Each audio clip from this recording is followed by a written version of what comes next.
مالك يوم الدين إياك نعبد وإياك نستعين اهدنا الصراط المستقيم صراط الذين أنعمت عليهم غير المغضوب عليهم ولا الضالين آمين. بسم الله الرحمن الرحيم. قل هو الله أحد الله الصمد لم يلد ولم يولد ولم يكن له كفوا أحد. بسم الله الرحمن الرحيم. قل هو الله أحد الله الصمد لم يلد ولم يولد ولم يكن له كفوا أحد. بسم الله الرحمن الرحيم. قل هو الله أحد الله الصمد لم يلد ولم يولد ولم يكن له كفوا أحد. بسم الله الرحمن الرحيم. قل أعوذ برب الفلق من شر ما خلق ومن شر غاسق إذا وقب ومن شر النفاثات في العقد ومن شر حاسد إذا حسد. بسم الله الرحمن الرحيم. قل أعوذ برب الناس ملك الناس إله الناس من شر الوسواس الخناس الذي يوسوس في صدور الناس من الجنة والناس. الحمد لله رب العالمين حمدا يوافي نعمه ويكافئ مزيدا. اللهم صل على رسولك سيدنا محمد وعلى آل سيدنا ومولانا محمد. اللهم أوصل وبلغ ثواب ما قرأناه من القرآن العظيم بعد القبول منا إلى حضرة النبي المصطفى محمد صلى الله عليه وسلم وإلى حضرات آبائه وإخوانه وأزواجه وذرياته وأهل بيته وعتره وآله وأصحابه كلهم أجمعين وإلى حضرات جميع الأنبياء والأولياء والعلماء والشهداء والصديقين والصالحين وإلى حضرات جميع أولياء الله تعالى من مشارق الأرض إلى مغاربها صغيرهم وكبيرهم ذكرهم وأنثاهم يا رب العالمين.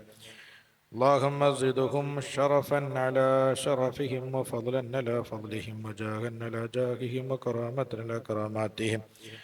اللهم افض علينا وعلى أهلنا من فيوضاتهم وأسرارهم وأنوارهم وعلومهم يا رب العالمين. اللهم بحق هؤلاء الشرفاء الكرماء المذكورين وبحق ما تلوناه من القرآن العظيم يسر عسيرنا وسهل أمورنا وقض حوائجنا وحصل مرادنا وحقق رجاءنا وبلغ آمالنا واشف مرضانا وارحم موتانا يا رب العالمين. اللهم بارك لنا في جميع أمورنا لا سيما في اجتماعنا هذا وفي مؤتمرنا هذا يا رب العالمين. اللهم بارك لنا في أقوالنا وأفعالنا وبارك لنا في أوقاتنا وأقواتنا وبارك لنا في تعلمنا وتعليمنا وبارك لنا في جميع ما أعطيتنا لا سيما فيما نحن فيه كما باركت على عبادك الصالحين. اللهم اجعل جمعنا هذا جمعا مرحوما وتفرقنا من بعده تفرقا معصوما ولا تجعل اللهم منا ولا فينا ولا معنا شقيا ولا مطرودا ولا محروما. ربنا تقبل منا إنك أنت السميع العليم وتب علينا إنك أنت التواب الرحيم. توفنا مسلمين والحقنا بالصالحين آمين برحمتك يا أرحم الراحمين. وصلى الله على خير خلقه سيدنا محمد. سبحان ربك رب العزة عما يصفون. അസ്സലാമു അലൈക്കും വറഹ്മത്തുള്ളാഹി വബറകാതുഹു. ബിസ്മില്ലാഹിർ റഹ്മാനിർ റഹീം. അൽഹംദുലില്ലാഹി റബ്ബിൽ ആലമീൻ. സ്വലാത്തു വസ്സലാമു അലാ അഷ്റഫിൽ മുർസലീൻ വഅലാ ആലിഹിൽ ഫായിസീന ബില്ലാഹി അമ്മാ ബഅദ്. ഏറെ ബഹുമാന ആദരവുകൾ നിറഞ്ഞ പ്രാർത്ഥന കൊണ്ട് ഈ സദസ്സിനെ ധന്യമാക്കിയ ആദരണീയരായ ഉസ്താദ്, അതുപോലെ ഈ പരിപാടിയിൽ ഇവിടെ എത്തിച്ചേർന്നിട്ടുള്ള പ്രിയപ്പെട്ട ഡെലിഗേറ്റ്സുകൾ, അല്ലാഹു സുബ്ഹാനഹു വ തആല നമ്മെ ഒരുമിച്ച് കൂടിയത് ഒരു സ്വാലിഹായ അമലായി നമ്മെ സ്വീകരിക്കുമാറാവട്ടെ. പ്രിയമുള്ളവരെ, കേരളത്തിലെ അത്യുന്നത മതകലാലയമാണ് പട്ടിക്കാട് ജാമിഅ നൂരിയ അറബിയ. കേരളത്തിന്റെ മതവൈജ്ഞാനിക പ്രസരണ രംഗത്ത് വലിയൊരു നായിക കല്ലാണ് ജാമിഅ.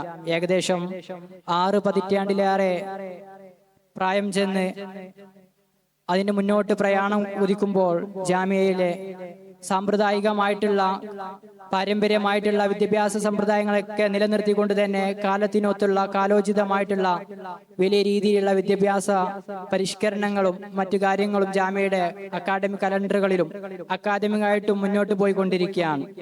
ഇതിന്റെ ഭാഗമായിട്ട് ഏകദേശം വിദ്യാർത്ഥികളുടെ താല്പര്യമനുസരിച്ച് നിശ്ചിത ഡിപ്പാർട്ട്മെന്റുകൾ വിദ്യാർത്ഥികളുടെ താല്പര്യത്തിനനുസരിച്ച് കൂടുതൽ വിഷയങ്ങളിൽ അവഗാഹത്തോടു കൂടി പഠിക്കുവാനും അതിൽ അന്വേഷണം നടത്തുവാനും ഒക്കെയായി വ്യത്യസ്ത ഡിപ്പാർട്ട്മെന്റുകൾ ജാമ്യയിൽ നിന്നുണ്ട്. ഈ ഡിപ്പാർട്ട്മെന്റുകളിൽ ഏറെ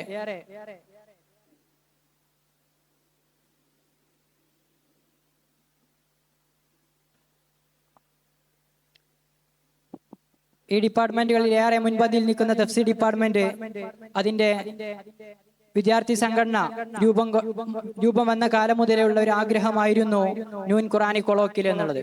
ഈ ഒരു വേദിയിൽ ഈ ന്യൂൻ ഖുറാൻ കൊളോക്കിയൽ സമാരംഭം കുറിക്കുമ്പോൾ ആ ഏറെ നാളത്തെ ആഗ്രഹം സാഫല്യമാവുകയാണ്. ഈ ഒരു പരിപാടി നമുക്കറിയാം, വിശുദ്ധ ഖുർആനുമായി ബന്ധപ്പെട്ട് കേരളത്തും അതുപോലെ തന്നെ ലോകത്തും നടന്നുകൊണ്ടിരിക്കുന്ന പ്രതിയോഗികളുടെ വിമർശനങ്ങൾ, അതുപോലെ വിശുദ്ധ ഖുർആനിൽ കാലികമായി നടന്നുകൊണ്ടിരിക്കുന്ന പുതിയ അന്വേഷണങ്ങൾ പഠനങ്ങളുമൊക്കെ ഈ വിശുദ്ധ ഖുർആനുമായി ബന്ധപ്പെട്ടുള്ള പഠനങ്ങൾക്ക് താല്പര്യരായ വിദ്യാർത്ഥികളിലേക്ക് എത്തുകയും അതിനെ വിദ്യാർത്ഥികളെ പ്രാപ്തരാക്കുക എന്നതാണ് ഈ പരിപാടി കൊണ്ട് ഞാൻ ഉദ്ദേശിക്കുന്നത്. ഇൻഷാ അല്ലാഹ് ന്യൂൻ ഖുറാൻ കൊളോക്കിയൽ സീസൺ 2 വിശുദ്ധ ഖുർആൻ പുതിയ കാലം പുതിയ വിചാരം എന്ന പ്രമേയത്തിൽ ഇവിടെ തുടക്കം കുറിക്കുമ്പോൾ ഏകദേശം വളരെ പ്രസക്തമായിട്ടുള്ള കാലികമായിട്ട് ഏറെ ചർച്ച ചെയ്യൽ അനിവാര്യമായിട്ടുള്ള 3 വ്യത്യസ്ത മേഖലകളെയാണ് പരിഗണിച്ചിട്ടുള്ളത്. സർവവേദം സത്യവാദം എന്ന വിഷയത്തിലൂടെ, അതുപോലെ തന്നെ വിശുദ്ധ ഖുർആനിൽ മനുഷ്യനെ കുറിച്ചും പ്രപഞ്ചത്തെ കുറിച്ചുമൊക്കെയുള്ള ആലോചനകൾ അന്വേഷണങ്ങളും, മൂന്നാമതായിട്ട് വിശുദ്ധ ഖുർആൻ പഠന മേഖലയിൽ അതിന്റെ തഫ്സീർ പഠന മേഖലയിലൊക്കെ പുതിയ കാലത്ത് നടന്നുകൊണ്ടിരിക്കുന്ന പുതിയ ട്രെൻഡുകളെ കുറിച്ച് ഇതിന്റെ താല്പര്യമായ വിദ്യാർത്ഥികളെ പരിചയപ്പെടുത്തുകയാണ്. ഞാൻ മനസ്സിലാക്കിയതുപോലെ ഇന്ന് കേരളത്തിൽ ഇത്തരം വിഷയങ്ങൾ ചർച്ച ചെയ്യാൻ, ഇതിനെ കൈകാര്യം ചെയ്യാൻ പറ്റിയ പ്രാപ്തരായിട്ടുള്ള വളരെ നിപുണരായിട്ടുള്ള സമർത്ഥരായിട്ടുള്ള ഫാക്കൽറ്റികളെ തന്നെയാണ് നമുക്ക് ലഭിച്ചിട്ടുള്ളത്. ഇൻഷാ അല്ലാഹ് പ്രിയപ്പെട്ട വിദ്യാർത്ഥികളോട്, ഇതിന് ഡെലിഗേറ്റ്സ് ആയിട്ട് ഇവിടെ ഒരുമിച്ച് കൂടിയിട്ടുള്ള വിദ്യാർത്ഥികളോട് സൂചിപ്പിക്കാനുള്ളത്, ഓരോ ഫാക്കൽറ്റി ഇവിടെ അവതരിപ്പിക്കുമ്പോൾ അതിൽ അവരുടെ ശേഷം പ്രിയപ്പെട്ട വിദ്യാർത്ഥികൾക്ക് ഈ വിഷയവുമായി ബന്ധപ്പെട്ട് എന്തെങ്കിലും സംശയങ്ങൾ അല്ലെങ്കിൽ ഈ വിഷയവുമായി ബന്ധപ്പെട്ട് എന്തെങ്കിലും ആഡ് ഓൺ ചെയ്യാനുണ്ടെങ്കിൽ അതെല്ലാം ചെയ്തുകൊണ്ട് ഈ ഒരു സംഗമത്തെ, ഈ ഒരു ന്യൂൻ ഖുർആൻ കൊളോക്കിയൽ വേദിയെ കൂടുതൽ വൈജ്ഞാനികമായി സമ്പന്നമാക്കണമെന്നാണ് പറയാനുള്ളത്. ഏതായാലും എന്നിലെ അർപ്പിതമായിട്ടുള്ള കർത്തവ്യം ഈ ഒരു വേദിക്ക് സ്വാഗതം ഓതുക എന്നുള്ളതാണ്. ഈ ഒരു വേദിയെ പ്രാർത്ഥന കൊണ്ട് ധന്യമാക്കിയ, അതുപോലെ തന്നെ പ്രിയപ്പെട്ട ഉസ്താദ് റിയാദുദ്ദീൻ ഉസ്താദിനും ബഹുമാനപ്പെട്ട ഐതമി ഉസ്താദിനും, അതുപോലെ നമ്മുടെ പരിപാടി ഉദ്ഘാടനം ചെയ്യാൻ നിൽക്കുന്ന ബഹുമാനപ്പെട്ട ബഹാവുദ്ദീൻ ഉസ്താദ്, അതുപോലെ തന്നെ മറ്റു ഗസ്റ്റ്മാർക്ക് എല്ലാവർക്കും അവരുടെ അഭാവത്തിലായിട്ടും, അതുപോലെ തന്നെ എന്റെ മുന്നിൽ ഒരുമിച്ച് കൂടിയിട്ടുള്ള പ്രിയപ്പെട്ട വിദ്യാർത്ഥികൾ എല്ലാവരെയും ഒറ്റവാക്കിൽ ഈ പരിപാടിയിലേക്ക് സ്വാഗതം ഓതിക്കൊണ്ട് ഞാൻ എന്റെ വാക്കുകൾ ചുരുക്കുന്നു. വാഹ്റദുൻ അൽഹംദുലില്ലാഹി റബ്ബിൽ ആലമീൻ. അസ്സലാമു അലൈക്കും വറഹ്മത്തുള്ളാഹി. ആമുഖ ഭാഷണത്തിന് വേണ്ടി ബഹുമാനപ്പെട്ട റിയാദുദ്ദീൻ ഉസ്താദിനെ ക്ഷണിക്കുന്നു. അസ്സലാമു അലൈക്കും വറഹ്മത്തുള്ളാഹി വബറകാതുഹു. ബിസ്മില്ലാഹി വൽഹംദുലില്ലാഹ് വസ്സലാത്തു വസ്സലാമു അലാ അഷ്റഫി റസൂലില്ലാഹ് വഅലാ ആലിഹി വസഹ്ബിഹി അജ്മഈൻ. അമ്മാ ബഅദ്. ഏറെ ആദരണീയരായ ഹൈതമി ഉസ്താദ്,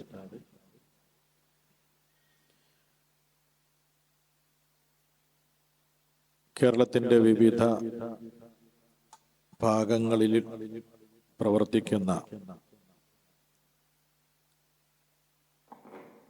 ദീനീ സ്ഥാപനങ്ങൾ,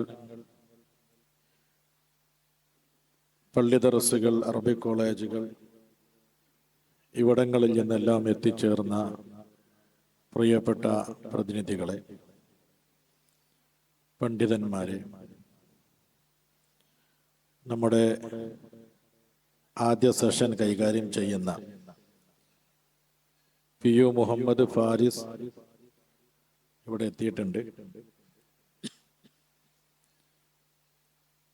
അതുകൊണ്ട് ആമുഖം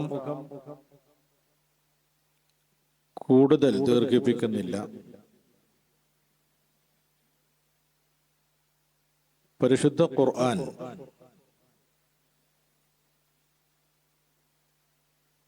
സമ്പൂർണ്ണ ഗ്രന്ഥമാണ്.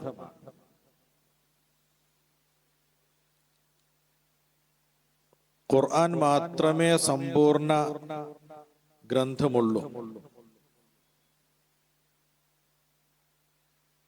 കാരണം അള്ളാഹുവിന്റെ കലാമാണ് വിശുദ്ധ ഖുർആൻ.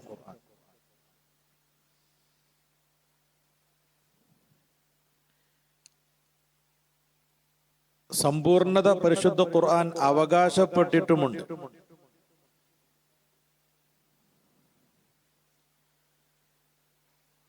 ഖുർആനിന്റെ ആരംഭത്തിൽ തന്നെ അൽ ബഖറ സൂറത്തിന്റെ തുടക്കത്തിൽ തന്നെ നാം ഓതുന്ന ആയത്ത്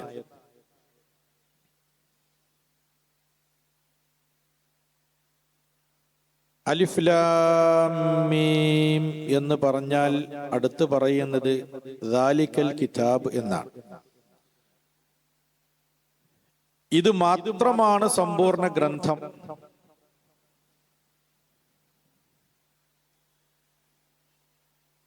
ദാലിക മുബ്തദയും അൽ കിതാബ് അതിന്റെ ഖബറും. മുസ്നദിലേഹി മുസ്നദും, നമ്മളെല്ലാവരും ഉസ്താദുമാരാണല്ലോ. മുസ്നദിനെ അലിഫ്ലാം കൊണ്ട് മാരിഫാക്കിയിരിക്കുകയാണ്. അപ്പൊ മുസ്നദിനെ മുസ്നദിലെ ഹസ്റുണ്ട്. നമ്മള് പിന്നെ ബലാഗന്റെ കിതാബിലൊക്കെ പഠിക്കുന്നതാണ്. ദാലിക്കൽ കിതാബ്, അൽ കിതാബ് സമ്പൂർണമായ ഗ്രന്ഥം ഇത് മാത്രമാണ്, വിശുദ്ധ ഖുർആൻ മാത്രമാണ്. അങ്ങനെ പറയുമ്പോൾ ഇത് കുറച്ച് ഓവറായി പറഞ്ഞതാണോ എന്ന് ആർക്കെങ്കിലും തോന്നുന്നുണ്ടെങ്കിൽ അത് അല്ലാഹു തആല അടുത്ത വാക്യത്തിൽ തിരുത്തിയിട്ടുണ്ട്. ലാ റൈബ ഫീ.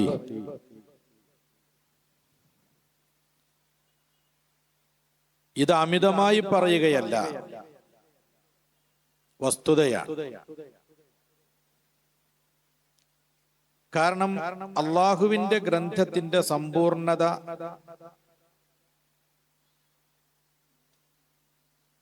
ഹിദായത്തിലാണ്.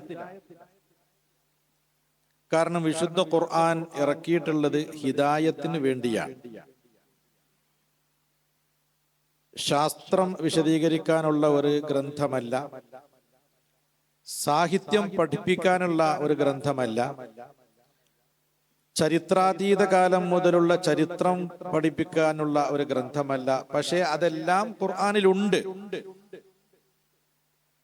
ആ ഉള്ളത് തന്നെ ലോകത്തിനും ലോകർക്കും അപ്രാപ്യമായ കാര്യങ്ങളാണ്, മുഅ്ജിസാണ്. വിശുദ്ധ ഖുർആൻ ആശയം കൊണ്ട് മുഅ്ജിസാണ്, സാഹിത്യം കൊണ്ട് മുഅ്ജിസാണ്, ഹിദായത്താക്കുന്ന ഒരു ഗ്രന്ഥം എന്ന നിലയിലും അത് മുഅ്ജിസാണ്, ചരിത്രത്തിൽ അത് മുഅ്ജിസാണ്, അത് ശാസ്ത്രത്തിൽ മുഅ്ജിസാണ്. ഖുർആനിൽ പറയുന്ന ശാസ്ത്രീയ സൂചനകൾ, ആ സൂചനകളാണ് പിന്നീട് പലർക്കും അടിത്തറ. ഖുർആൻ പറയുന്ന സൂചനയാണ് പലർക്കും അന്വേഷണത്തിന്റെ അടിത്തറ എന്നതാണ്. എന്നാൽ ശാസ്ത്രം വിശദീകരിക്കാനുള്ള ഒരു ഗ്രന്ഥമായിരുന്നുവെങ്കിൽ അല്ലാഹു തആലാക്ക് ശാസ്ത്രം പറയണമെങ്കിൽ ഇപ്പൊ പ്രശ്നമില്ലല്ലോ. കണ്ടെത്തലുകളാണ് ശാസ്ത്രങ്ങൾ. അല്ലാഹു തആലാക്ക് കണ്ടെത്തണ്ട, കാണുന്നവനാണല്ലോ. അപ്പൊ അതിനു വേണ്ടിയുള്ളൊരു ഗ്രന്ഥമായിരുന്നുവെങ്കിൽ ആ വഴിയിലൂടെയായിരുന്നു ചർച്ച പോവുക. ചരിത്ര ഗ്രന്ഥമാണെങ്കിൽ ഇങ്ങനെ മൂസാ നബി അലൈഹി സ്വലാമിന്റെ ചരിത്രം ഈ കണ്ട സൂറത്തിലൊക്കെ കുറേശ്ശെ കഷ്ണിച്ചിടേണ്ട ഒരു ആവശ്യമില്ലായിരുന്നു. ഒരു തല മുതൽ ഒരു തല വരെയാണ്ട് ഒന്നായിട്ട് പറഞ്ഞാൽ മതിയായിരുന്നു. ജനനം മുതൽ മരണം വരെയുള്ള ചരിത്രങ്ങൾ വരിവരിയായിട്ട് പറയാം. ബഹുമാനപ്പെട്ട യൂസുഫ് നബി അലൈഹി സ്വലാമിന്റെ ചരിത്രം മാത്രമാണ് വിശുദ്ധ ഖുർആനിൽ ഏറെക്കുറെ ഓർഡറിൽ പറഞ്ഞിട്ടുള്ളത്. അതിനെ സംബന്ധിച്ച് ഖുർആൻ പറഞ്ഞു തന്നെ നഹ്നു നഖുസ്സു അലൈക അഹ്സനൽ ഖസസ് എന്നാണ്. അതൊരു ഖസസാണ്. നഹ്നു നഖുസ്സു അലൈക അഹ്സനൽ ഖസസ്. മറ്റുള്ള സൂറത്തുൽ ഖസസ് എന്ന് പറയുന്ന സൂറത്തിൽ വരെ ഖസസ് ഏതല്ല, അത് പിന്നെ ക്രമീകൃതമായിട്ടല്ല പറഞ്ഞിട്ടുള്ളത്. എന്തുകൊണ്ട്? ഇബ്രാഹിം നബി അലൈഹി ഇസ്ലാമിന്റെ ചരിത്രം പല ഭാഗങ്ങളിലാണ്. കഅബ നിർമ്മാണം വേറെ സ്ഥലത്ത്, മകനെ അറക്കുന്നത് വേറെ സ്ഥലത്ത്, ജനങ്ങളുമായി സംവദിക്കുന്നത് വേറെ സ്ഥലത്ത്, നമ്രൂദുമായി സംവദിക്കുന്നത് വേറെ സ്ഥലത്ത്, ഒക്കെ വേറെ വേറെ സ്ഥലങ്ങളാണ്. അള്ളാഹുവിനോട് കൈഫ തുഹീൽ മൗത എന്ന് ചോദിക്കുന്നത് മറ്റൊരിടത്ത്. ഇങ്ങനെയാണ് ഇബ്രാഹിം നബി അലൈഹി സ്വലാമിന്റെ ചരിത്രം പല ഭാഗങ്ങളിലാണ്. മൂസാ നബി അലൈഹി സ്വലാമിൻ്റെത് പല ഭാഗങ്ങളിലാണ്. എന്തുകൊണ്ടെന്നാൽ വിശുദ്ധ ഖുർആൻ ചരിത്രം പറയാനുള്ളൊരു ഗ്രന്ഥമായിട്ടല്ല അള്ളാഹു ഇറക്കിയിട്ടുള്ളത്, ഹിദായത്തിന്റെ ഗ്രന്ഥമായിട്ടാണ്. അപ്പൊ ഓരോ സ്ഥലത്തും ഹിദായത്തിന് ആവശ്യമായ ഓർമ്മപ്പെടുത്തലുകളാണ് ചരിത്രത്തിലൂടെ ഉദ്ദേശിക്കുന്നത്. അപ്പൊ അതാത് സ്ഥലങ്ങളിൽ അവിടെ പാഠം ഉൾക്കൊള്ളേണ്ട ചരിത്ര ഭാഗം അവിടെ പറയുന്നു, മറ്റൊരിടത്ത് പാഠം ഉൾക്കൊള്ളേണ്ട ചരിത്ര ഭാഗം അവിടെ പറയുന്നു, മറ്റൊരിടത്ത് പാഠം ഉൾക്കൊള്ളേണ്ട ചരിത്ര ഭാഗം അവിടെ പറയുന്നു. അപ്പൊ ലക്ഷ്യം ഹിദായത്താണ്. അതുകൊണ്ട് തന്നെ ഹിദായത്തിൽ ഇതെത്ര സമ്പൂർണമാണ്, അതാണ് ഒരു ദൈവിക ഗ്രന്ഥത്തിന്റെ അല്ലെങ്കിൽ അള്ളാഹുവിന്റെ ഗ്രന്ഥത്തിന്റെ സമ്പൂർണത എന്നത്. ഹിദായത്തിലുള്ള സമ്പൂർണതയാണ്.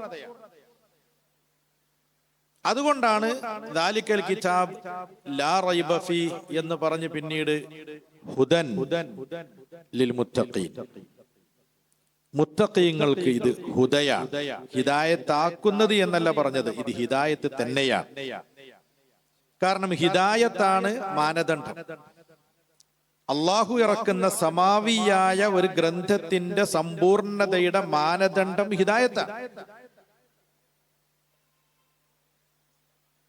ആ ഹിദായത്തിന് വേണ്ടിയാണ് ഇഅ്ജാസ്. നബി സല്ലല്ലാഹു അലൈഹി വസല്ലം തങ്ങൾ നബിയാണെന്ന് സമർത്ഥിക്കുവാൻ വേണ്ടിയാണല്ലോ ഖുർആൻ മുഅ്ജിസായത്.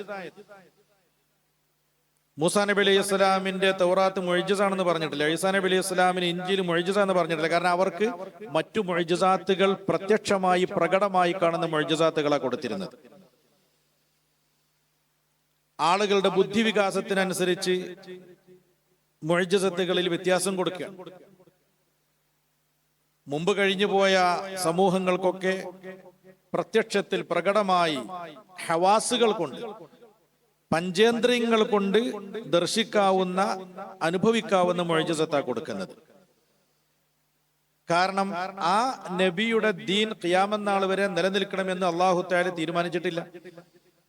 അതുകൊണ്ട് അന്നത്തെ ജനതക്കും തൊട്ട് സമീപമുള്ള ആളുകൾക്കൊക്കെ ബോധ്യപ്പെടുന്ന രൂപത്തിലുള്ള മുഅ്ജിസത്ത് കൊടുത്താൽ മതി. അതുകൊണ്ട് സ്വാലിഹ് നബി അലൈഹി സ്വലാം പാറയിൽ നിന്ന് ഒട്ടകത്തെ കൊണ്ടുവരുന്നു, മൂസാ നബി അലൈഹി സ്വലാം വടിയടിച്ചിട്ട് പിന്നെ വെള്ളം പുറപ്പെടുവിക്കുന്നു, ഇട്ടാൽ ആ വടി പാമ്പായി മാറുന്നു. ഇങ്ങനെയുള്ള മുഅ്ജിസാത്തുകളൊക്കെ ആളുകൾക്ക് കണ്ണുകൊണ്ട് കാണാൻ പറ്റുന്ന മുഅ്ജിസത്തുകളാണ്, കേൾക്കാൻ പറ്റുന്ന മുഅ്ജിസത്തുകളാണ്. കാരണം ഇത് ഖിയാമത്ത് നാൾ വരെ നിലനിൽക്കുന്ന മുഅ്ജിസത്തുകളായി അല്ലാഹു തആല തീരുമാനിച്ചിട്ടില്ല. കാരണം ദീൻ അങ്ങനെ നിലനിൽക്കാൻ അള്ളാഹു തീരുമാനിച്ചിട്ടില്ല. ദീൻ നിലനിൽക്കാൻ തീരുമാനിക്കുമ്പോഴല്ല അതിനനുസരിച്ചുള്ള മുഅ്ജിസത്ത് നിലനിൽക്കാൻ തീരുമാനിക്കുള്ളൂ. ദീന് താൽക്കാലികമാണ്, കുറച്ച് കാലത്തേക്കാണ്. അപ്പൊ ആ കുറച്ച് കാലത്തേക്ക് നിലനിൽക്കാൻ പറ്റുന്ന ചരിത്രങ്ങൾ ആണ് അവർക്ക് മുഅ്ജിസത്തായി കൊടുത്തിട്ടുള്ളത്. വിശുദ്ധ ഖുർആൻ ആണെങ്കിലോ ഖിയാമത്ത് നാൾ വരെ നിലനിൽക്കുന്ന ഗ്രന്ഥമായതുകൊണ്ട് ഖിയാമത്ത് നാൾ വരെ നിലനിൽക്കുന്ന മുഅ്ജിസത്താണ്. അതാണ് വിശുദ്ധ ഖുർആന്റെ ബലാഗ. വിശുദ്ധ ഖുർആൻ അറബികൾക്ക് എത്രമാത്രം അത് മുഅ്ജിസത്തായിരുന്നോ അതേ അളവിൽ ഇന്നും അത് മുഅ്ജിസത്താണ്. അവർക്ക് ഈ മുഅ്ജിസത്ത് അനുഭവപ്പെട്ടത് എങ്ങനെയാണോ അതേ രൂപത്തിൽ ഇന്നുള്ള ജനതക്കും ഈ മുഅ്ജിസത്ത് അനുഭവമാണ്.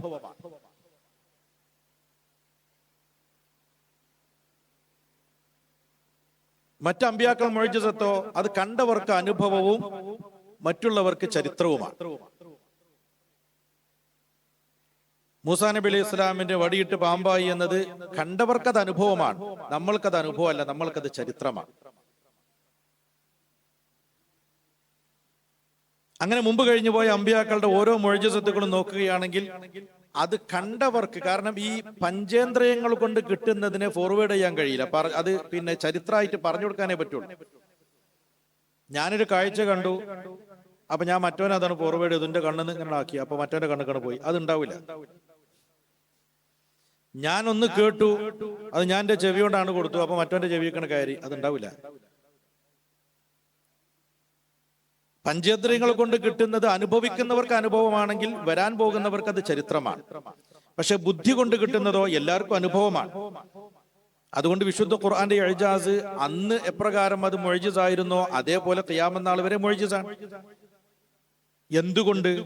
ഈ ഗ്രന്ഥം ഖിയാമത്ത് നാൾ വരെ നിലനിൽക്കണം, ഈ പ്രവാചകരുടെ ദീൻ ഖിയാമത്ത് നാൾ വരെ നിലനിൽക്കണം. അപ്പോ മുഅ്ജിസത്തും ഖിയാമത്ത് നാൾ വരെ നിലനിൽക്കണം, മാറ്റമില്ലാതെ നിലനിൽക്കണം. അതുകൊണ്ട് തന്നെ വിശുദ്ധ ഖുർആൻ സമ്പൂർണ്ണ ഗ്രന്ഥമാണ്. അപ്പോ കാലാതീതമാണ്, പ്രശ്നാതീതമാണ്, സാർവജനീനമാണ്, സാർവലൗകികമാണ് എന്നൊക്കെ നമ്മൾ പറയും. അങ്ങനെ വരുമ്പോൾ ഓരോ കാലഘട്ടത്തിലും വരുന്ന വിഷയങ്ങളെ വിശുദ്ധ ഖുർആൻ അഭിമുഖീകരിക്കുന്നുണ്ട്, അതിജയിക്കുന്നുണ്ട്. അത് നാം മനസ്സിലാക്കണമെന്ന് മാത്രം. അതിനാണ് ഈ കൊളോക്കിയം, മനസ്സിലാക്കാൻ. വിശുദ്ധ ഖുർആനിനെ നന്നാക്കിയെടുക്കാനുള്ള കൊളോക്കിയല്ല, വിശുദ്ധ ഖുർആൻ നല്ലതാകുന്നെന്ന് നമ്മളെ ബോധിപ്പിക്കാനുള്ള കൊളോക്കിയ. നമ്മൾ നന്നാക്കിയിട്ട് വേണ്ട, നല്ലതാണ്. അത് കാലത്തെ അതിജയിക്കുന്ന ഗ്രന്ഥമാണ്, മാറ്റിത്തിരുത്തലുകൾക്ക് അതീതമാണ്. ശാസ്ത്രീയമായി എല്ലാ ശാസ്ത്രത്തിനും മീതെയുള്ള ഇൽമാണത്, എല്ലാ സാഹിത്യത്തിനും മീതെയുള്ള സാഹിത്യമാണത്, എല്ലാ ചരിത്രത്തിനും മീതെയുള്ള ചരിത്രമാണത്. കാരണം ചരിത്രം രേഖപ്പെടുത്താൻ തുടങ്ങിയത് കാലങ്ങൾക്ക് ശേഷമാണ്. ചരിത്രം എന്ന് രേഖപ്പെടുത്താൻ തുടങ്ങി എന്നതിനും ചരിത്രമുണ്ട്. അപ്പൊ അതിന്റെ മുമ്പ് ചരിത്രമുണ്ട്. എന്നാ ചരിത്രം രേഖപ്പെടുത്താൻ തുടങ്ങിയത് എന്നതും ചരിത്രമാണ്. പക്ഷെ വിശുദ്ധ ഖുർആൻ അതിന്റെ മുമ്പുള്ള കാര്യങ്ങളെ പറയുന്നത്, ലോകത്തിന്റെ സൃഷ്ടിപ്പ്, ആ ലോകത്തിന്റെ സൃഷ്ടിപ്പിന്റെയും മുമ്പുള്ള അവസ്ഥകൾ. അങ്ങനെ ചരിത്രപരമായി, സാഹിത്യപരമായി, ശാസ്ത്രീയമായി എല്ലാ തലത്തിലും വിശുദ്ധ ഖുർആൻ മുഅ്ജിസാണ്. പറയുന്തോറും അത്ഭുതമാണ്, ചിന്തിക്കുന്തോറും അത്ഭുതമാണ്. നാം അത് പഠിക്കുന്തോറും നാം ഖുർആനിന്റെ മുന്നിൽ ശിശുക്കളായി മാറുകയാണ്. മാത്രമല്ല, അല്പം പഠിക്കുമ്പോൾ കൂടുതൽ കൂടുതൽ പഠിക്കുവാൻ നമുക്ക് ചോദന കിട്ടുകയാണ്. അത് ഖുർആനിന്റെ ഒരു പ്രത്യേകതയാണ്. കലാമുൻ ഖദീമുൻ ലാ യുമല്ലു സമാഉഹു തനസ്സഹ അൻ ഖൗലിൻ വഫഇലിൻ വനിയ്യതി എന്ന് പറയും പോലെ, എത്ര വട്ടമാണ് ഓരോ ആളുകൾ ഖുർആൻ ഓതുന്നത്. ഒരു വർഷത്തിൽ തന്നെ എത്ര ഖത്മുകൾ പൂർത്തിയാക്കുന്നവർ. പക്ഷെ ഓരോ തവണയും അത് ഓതുമ്പോൾ പുതിയതാണ്. അത് തന്നെയാണ് ഖുർആനിന്റെ ഇൽമുമായി ബന്ധപ്പെട്ട കാര്യവും. അപ്പൊ അതിന്റെ ചില വശങ്ങൾ മാത്രമാണ് നമ്മൾ പരിശോധിക്കുന്നത്. ഇവിടെ അതിനുവേണ്ടി വന്ന നമ്മുടെ ഫാക്കൽറ്റികൾ, അവര് അതാത് വിഷയങ്ങളിൽ വളരെ പഠനം നടത്തിയവരാണ്. നമ്മുടെ മുഹമ്മദ് ഫാരിസ് പിയു ഇന്നത്തെ ഈ പുതിയ ലോകത്ത് ഇസ്ലാമിനെതിരെ യുക്തിവാദികളും ലിബറലുകളും ഉന്നയിക്കുന്ന ആരോപണങ്ങളും വിഷയങ്ങളൊക്കെ അത് അഗാധമായി പഠിക്കുകയും ചെറിയ തലത്തിൽ പഠിക്കാൻ തുടങ്ങി പിന്നീട് അതിൽ അങ്ങേയറ്റം പഠനം നടത്തുകയും ആ വിഷയത്തിൽ നിരവധി ഗ്രന്ഥങ്ങൾ എഴുതുകയും യൂട്യൂബ് ചാനൽ റൈറ്റ് സൊല്യൂഷൻസ് എന്ന് പറഞ്ഞ അദ്ദേഹത്തിന്റെ ഒരു പദ്ധതി തന്നെയാണ്. മൂപ്പര് നേതൃത്വം കൊടുക്കുന്നത്, അദ്ദേഹത്തിന്റെ മാത്രം അല്ലെങ്കിൽ മൂപ്പര് നേതൃത്വത്തിലുള്ള. അതുവഴി ഒരുപാട് ആളുകൾക്ക് വെല്ലുവിളികൾക്ക് അനുസരിച്ചാണല്ലോ മറുപടി പറയേണ്ടത്. വെല്ലുവിളികൾ ഇല്ലെങ്കിൽ വഅദ് പറഞ്ഞാൽ മതി. ഉദ്ഉ ഇലാ സബീലി റബ്ബിക ബിൽ ഹിക്മതി വൽ മൗഇളത്തിൽ ഹസനതി വബില്ലതി ഹിയ ഹസൻ എന്നല്ല, മൂന്ന് ഒരേ തലത്തിലല്ല പറഞ്ഞിട്ടുള്ളത്. ഉദ്ഉ ഇലാ സബീലി റബ്ബിക എന്ന് പറഞ്ഞ് ദഅവത്തിന്റെ ഭാഗമായി പറഞ്ഞത് രണ്ടാണ്. ഒന്ന് ബിൽ ഹിക്മതി വൽ മൗഇളത്തിൽ ഹസനതി, അയിമക്ക് അത്ഫ് കൊടുത്തിട്ട് വബില്ലതി ഹിയ ഹസൻ എന്ന് പറഞ്ഞിരിക്കല്ല. ജാദിൽ എന്ന് പറയുന്നത് ഉദ്ഉമക്കല്ലേ അത്ഫ്. അത് ദഅവത്തിന്റെ സമയത്ത് വരുന്ന പ്രതിസന്ധികൾക്കുള്ള പ്രതിരോധമാണ്. ഉദ്ഉ ഇലാ സബീലി റബ്ബിക എന്ന് പറഞ്ഞിട്ട് ആ ഉദ്ഉമക്ക് അത്ഫായിട്ടാ പറയുന്നത് വജാദിൽഹും ബില്ലതി ഹിയ ഹസൻ. അപ്പൊ ഇത് ആവശ്യത്തിനനുസരിച്ചാണ് മുജാദലകൾ. അത് ദഅവത്തിൽ വന്ന് ചേരുന്ന കാര്യമാണ്, അല്ലാതെ ദഅവത്തിന്റെ അടിസ്ഥാനം മുജാദല എന്നതല്ല. ദഅവത്തിന്റെ അടിസ്ഥാനം എന്താണ്? ഹിക്മത്തോടുകൂടെ മൗഇളത്ത് കൊടുത്ത ആളുകളെ ഇതിലേക്ക് ആകർഷിക്കുക, സത്യം മനസ്സിലാക്കി കൊടുക്കുക. ആ സമയത്ത് മുന്നിലുള്ള മുള്ളുകൾ ഉണ്ടാവും. അങ്ങനെ വരുന്ന സമയത്താണ് ഈ മുജാദലയുടെ ആവശ്യം വരുന്നത്.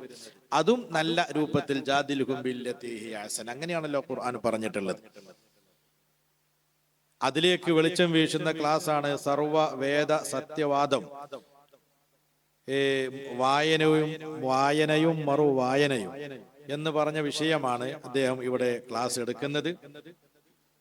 അതുപോലെ പിന്നെ അടുത്ത സെഷൻ ഉസ്താദ് അബ്ദുസലാം ഫൈസി വളവട്ടൂർ ജാമിഅ നൂരിയിലെ തഫ്സീർ ഡിപ്പാർട്ട്മെന്റിലും അതുപോലെ അഖീദ ഡിപ്പാർട്ട്മെന്റിലും ഹദീസ് ഡിപ്പാർട്ട്മെന്റിലും ഒക്കെ ക്ലാസ്സുള്ള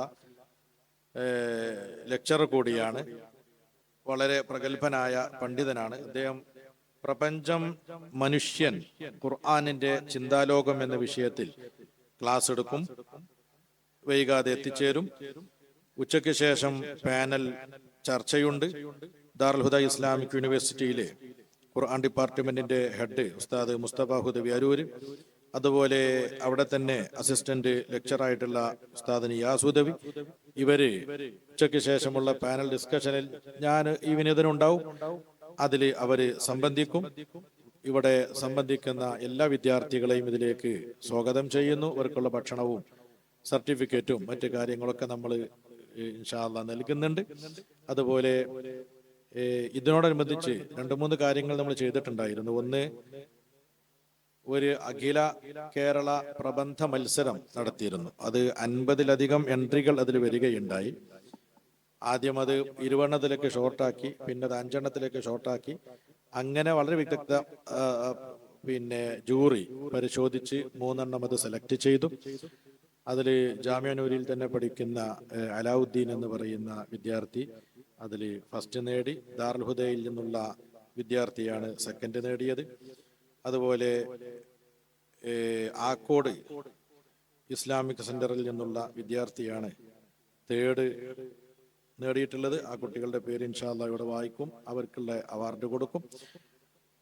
4444 രൂപയും 3333 രൂപയും 2222 രൂപയാണ് യഥാക്രമം ഫസ്റ്റ്, സെക്കൻഡ്, തേർഡിന് കൊടുക്കുന്ന ക്യാഷ് പ്രൈസ്. പിന്നെ മറ്റുള്ള അംഗീകാരങ്ങളും കൊടുക്കും. അതുപോലെ ജാമ്യയിലെ വിദ്യാർത്ഥികൾക്ക് വേണ്ടി ഒരു ക്വിസ് കോമ്പറ്റീഷൻ നടത്തിയിരുന്നു. അതിൽ വിജയിച്ച കുട്ടികൾക്കുള്ള അവാർഡ് ദാനവും ഇവിടെ ഉണ്ടാകും. എല്ലാവരും ഇതുമായി സഹകരിക്കുക. അല്ലാഹ് ബഹുമാനപ്പെട്ട ഐത്തമി ഉസ്താദ് നമ്മുടെ എല്ലാ പരിപാടിയുമായിട്ടും എപ്പോഴും സഹകരിക്കുന്ന വ്യക്തിയാണ്. ഇപ്പോ അദ്ദേഹം ഇതിനു വേണ്ടി മാത്രം ഇവിടെ എത്തിയതാണ്. ഉസ്താദിനെ വളരെ ആദരപൂർവ്വം പരിപാടിയിലേക്ക് സ്വാഗതം ചെയ്യുകയും ആശംസാ പ്രസംഗത്തിന് വേണ്ടി ഉസ്താദിനെ ക്ഷണിക്കുകയും ചെയ്യുന്നു. അസ്സലാമു അലൈക്കും.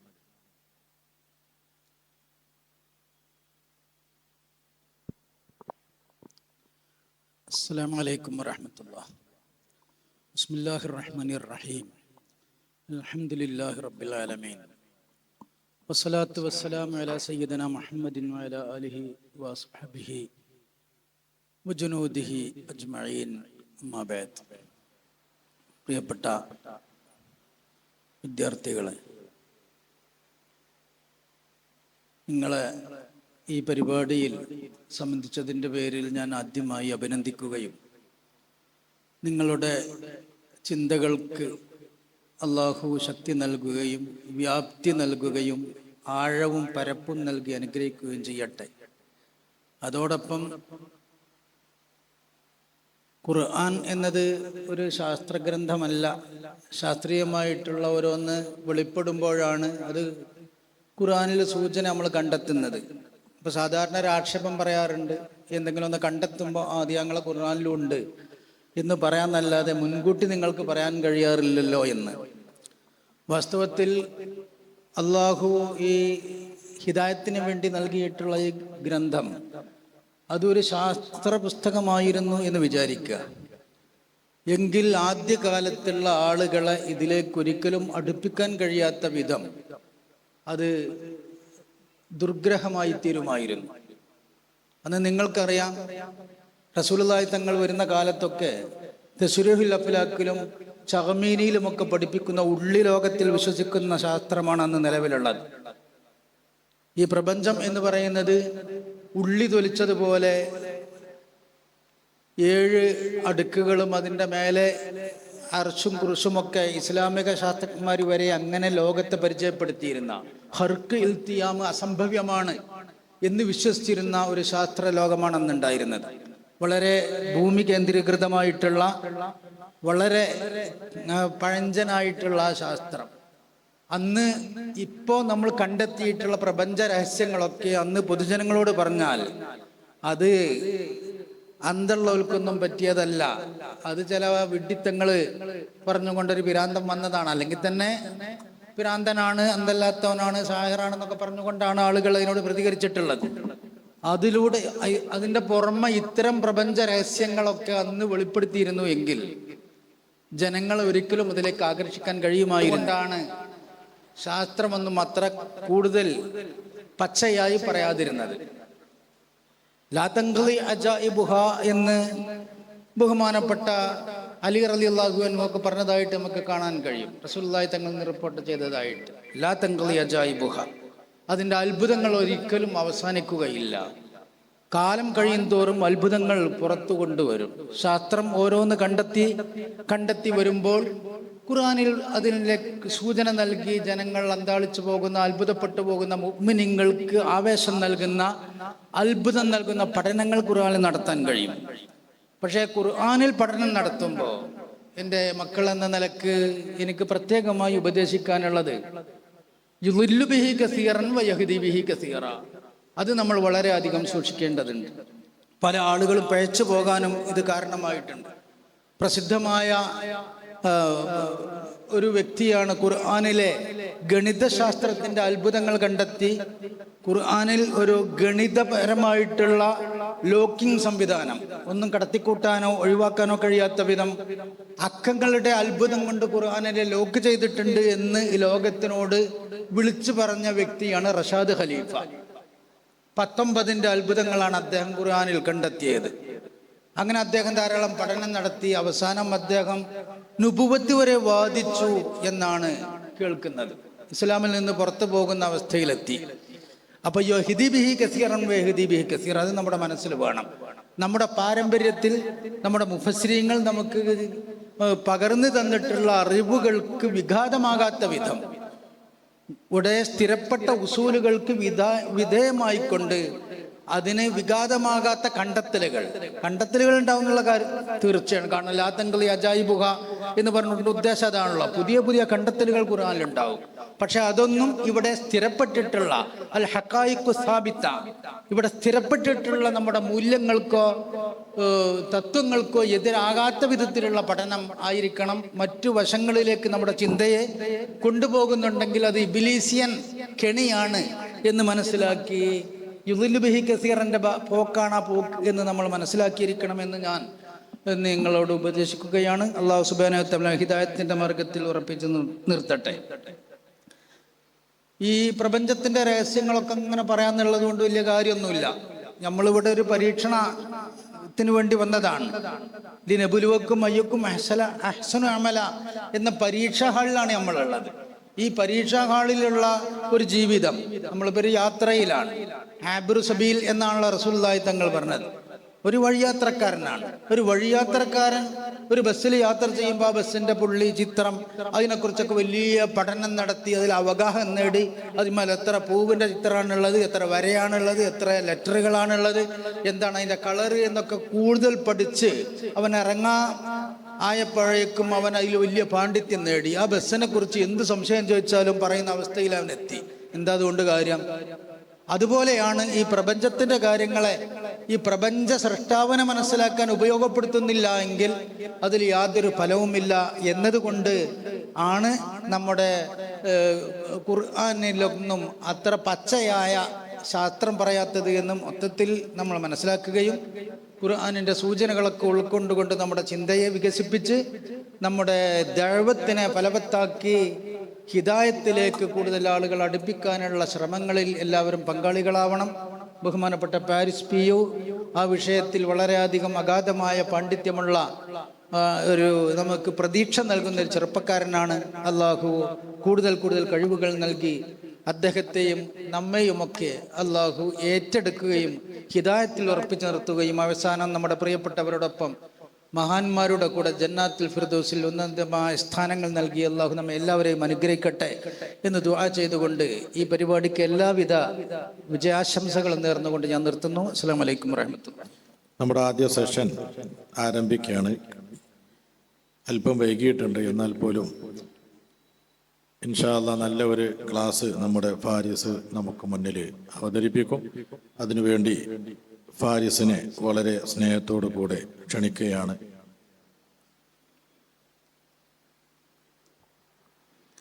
അസ്സലാമു അലൈക്കും വറഹ്മത്തുള്ളാഹി. ബിസ്മില്ലാഹി അൽഹംദുലില്ലാഹി വസ്സലാത്തു വസ്സലാമു അലാ അഷ്റഫി റസൂലില്ലാഹി വഅലാ ആലിഹി വസഹ്ബിഹി അജ്മഈൻ. റബ്ബി ഇശ്റഹ് ലി സദ്രി വയസ്സിർ ലി അംരി വഹ്ലുൽ ഉഖ്ദതം മിൻ ലിസാനി യഫ്ഖഹു ഖൗലി. സുബ്ഹാനക ലാ ഇൽമ ലനാ ഇല്ലാ മാ അല്ലംതനാ ഇന്നക അൻതൽ അലീമുൽ ഹകീം. വ്യത്യസ്ത സ്ഥാപനങ്ങളിൽ നിന്ന് വന്നവരാണ് നിങ്ങളെല്ലാവരും, ആണോ? ഒരു പ്രോഗ്രാമിൽ സംബന്ധിച്ച് ഏറ്റവും എളുപ്പമുള്ള കാര്യം ഗസ്റ്റിനെ ക്ഷണിക്കലാണ്. പിന്നെ ഓഡിറ്റോറിയം ബുക്ക് ചെയ്യലും ഫുഡ് ബുക്ക് ചെയ്യലൊക്കെ ഒരു ഫോൺ കോൾ മതി. കുറച്ച് പ്രയാസമുള്ള കാര്യം നിങ്ങളെപ്പോലെ പുറത്തുനിന്ന് ആളുകൾ എത്തിക്കലാണ്. അതിൻ്റെ ശേഷം സംസാരിക്കാനുള്ള ഗസ്റ്റുകൾ വരുമ്പോൾ നമുക്ക് ഭയങ്കര സന്തോഷമാണ്. സംസാരിച്ച് തുടങ്ങിയാലാണ് ഏറ്റവും പ്രയാസമുള്ള കാര്യം. അത് ശ്രദ്ധിച്ചിരിക്കുക എന്നുള്ളത് ഒരു പ്രോഗ്രാമിൻ്റെ ഏറ്റവും പ്രയാസമുള്ള കാര്യം അതാണ്. നമ്മുടെ ശരീരത്തിൽ വെറും 1.5 കിലോയിൽ താഴെ ഭാരമാണ് നമ്മുടെ മസ്തിഷ്കത്തിനുള്ളത്. പക്ഷെ നമ്മൾ കഴിക്കുന്ന ഭക്ഷണത്തിന്റെ 25% വരെ ദഹിപ്പിക്കുന്നത് ആ 1.5 കിലോയാണ്. ഏറ്റവും വലിയ അധ്വാനം ചിന്തയ്ക്കും മനസ്സിലാക്കലിനൊക്കെയാണ്. അപ്പൊ അതുകൊണ്ട് നിങ്ങൾ ശ്രദ്ധിച്ചിരുന്നാൽ, മുഖത്ത് ജിജ്ഞാസ നിലനിർത്തിയിരുന്നാൽ നമുക്ക് വലിയൊരു വിഷയം ചുരുങ്ങിയ സമയത്തിനകം മനസ്സിലാക്കാം. അള്ളാഹു തൗഫീഖ് നൽകട്ടെ. സർവവേദ സത്യവാദം എന്നതാണ് വിഷയം. ഈ ആശുപത്രിയിലേക്ക് അസുഖങ്ങളുമായിട്ട് രോഗികൾ വരുമ്പോൾ, ഇതേപോലെ ചുമയുള്ള രോഗികൾ വരും, പനിയുള്ള രോഗികൾ വരും. ഡോക്ടറുടെ അടുത്ത് രോഗി പറയും ചുമയാണ്, പനിയാണ്, ജലദോഷമാണ്. പക്ഷെ ഡോക്ടർ ഈ ചുമയ്ക്കും പനിക്കും ജലദോഷത്തിനും മരുന്ന് എഴുതിയത് കൊണ്ട് രോഗം മാറണമെന്നില്ല. ചികിത്സ വേണ്ടത് ലക്ഷണത്തിനല്ല, രോഗത്തിനാണ് എന്നതാണ് കാരണം. രോഗിക്ക് പക്ഷെ ലക്ഷണമേ പറയാൻ അറിയൂ. രോഗി പറയുന്ന ലക്ഷണത്തിൽ നിന്നും രോഗകാരണം കണ്ടെത്തുന്നിടത്താണ് ചികിത്സാരി വിജയിക്കുന്നത്. സർവവേദ സത്യവാദത്തെ രോഗമായി കണ്ടാൽ പനിക്ക് മരുന്ന് പാരസെറ്റമോൾ കൊടുക്കുന്നത് പോലെ നമ്മൾ പരാജയപ്പെടും. സർവവേദ സത്യവാദം ഒരു ലക്ഷണമാണ് എന്ന് മനസ്സിലാക്കിയാലേ യഥാർത്ഥ രോഗകാരണം ചികിത്സിക്കാൻ പറ്റും. അപ്പോൾ സർവവേദ സത്യവാദം, എല്ലാ വേദങ്ങളും സത്യമാണ് എന്നത് ലോകത്തെ ഏറ്റവും അബദ്ധമായ വാദമാണ് എന്ന് ഇത് മുന്നോട്ട് വയ്ക്കുന്ന ആളുകൾക്കും അറിയാം. ദൈവം ഒന്ന് മാത്രം, 3 ചേർന്ന 1, 30 മുക്കോടി എന്നൊക്കെ പറയുന്ന വ്യത്യസ്ത മതങ്ങൾ എങ്ങനെയാണ് ഒരുമിച്ച് സത്യമാകുക എന്ന ചോദ്യത്തിന് അവർക്ക് ആർക്കും ഉത്തരം ഉണ്ടാവില്ല. അതായത് സർവവേദ സത്യവാദം സത്യമാണെന്ന് മനസ്സിലായിട്ടല്ല അതിന്റെ വക്താക്കൾ അത് സ്വീകരിക്കുന്നത്. അവരോട് നമ്മൾ ചെന്ന് ആ വേദവാദത്തിന്റെ അബദ്ധങ്ങൾ പറഞ്ഞതുകൊണ്ട് അവർ പിന്മാറോ? ഒരിക്കലും ഇല്ല. കാരണം ഇത് സത്യമാണെന്ന് ബോധ്യമായിട്ടല്ല അവരതിന്റെ വക്താക്കളായത്. അത് അവരുടെ ഒരു പരിചയമാണ്, ഒരു ലക്ഷണമാണ്. ലക്ഷ്യം വേറെയാണ്, കാരണം വേറെയാണ്. അത് കണ്ടെത്തുന്നിടത്താണ് നമ്മൾ പരാജയപ്പെടാതിരിക്കേണ്ടത്. ഈ സർവമത സത്യവാദത്തിന്റെ ഒരു ചരിത്രം പരിശോധിച്ചാൽ തന്നെ നമ്മൾ അതിന്റെ ഒരു ആവിർഭാവത്തിലേക്ക് ചെന്നെത്തുമ്പോൾ കാണുന്നത് അക്ബർ ചക്രവർത്തി സ്ഥാപിച്ച ദീനെ ഇലാഹിയാണ്. സത്യത്തിൽ ഈ പെരിനിയലിസം എന്നാണ് കേട്ടോ. മത സത്യവാദത്തിന് ഇംഗ്ലീഷിൽ പറയുന്ന വാക്ക് പെരിനിയലിസം എന്നാണ്. ഞാൻ പിന്നീട് പറയാം. പക്ഷെ ദീനെ ഇലാഹി സർവമത സത്യവാദമല്ല, എല്ലാ മതങ്ങളും ശരിയാണ് എന്ന വാദമല്ല. മറിച്ച് എല്ലാ മതങ്ങളുടെയും അംശങ്ങൾ എടുത്ത് പുതിയൊരു മതം ഉണ്ടാക്കുകയാണ് ചെയ്തത്. ജനങ്ങളൊക്കെ ഓട്ടോറിക്ഷയിൽ പോകുന്നുണ്ട്, കാറിൽ പോകുന്നുണ്ട്, ബൈക്കിൽ പോകുന്നുണ്ട്. അപ്പൊ ഇതൊക്കെ കണ്ടിട്ട് ഒരു കമ്പനി ഇങ്ങോട്ട് വിചാരിക്കുകയാണ്, അങ്ങനെയാണെങ്കിൽ ഈ 3 വാഹനങ്ങളുടെയും ഭാഗങ്ങൾ ചേർത്ത് 4മതൊരു വാഹനം ഉണ്ടാക്കിയത് എല്ലാവരും വാങ്ങുമല്ലോ എന്ന ഒരു വ്യാമോഹം. ബൈക്കിന്റെ ടയർ എടുത്തു, ഓട്ടോറിക്ഷയുടെ എഞ്ചിൻ എടുത്തു, കാറിന്റെ ബോഡി എടുത്ത് പുതിയൊരു വണ്ടി ഉണ്ടാക്കിയാൽ ആരും വാങ്ങുന്നില്ല, ആരും വാങ്ങില്ല എന്നതാണ്.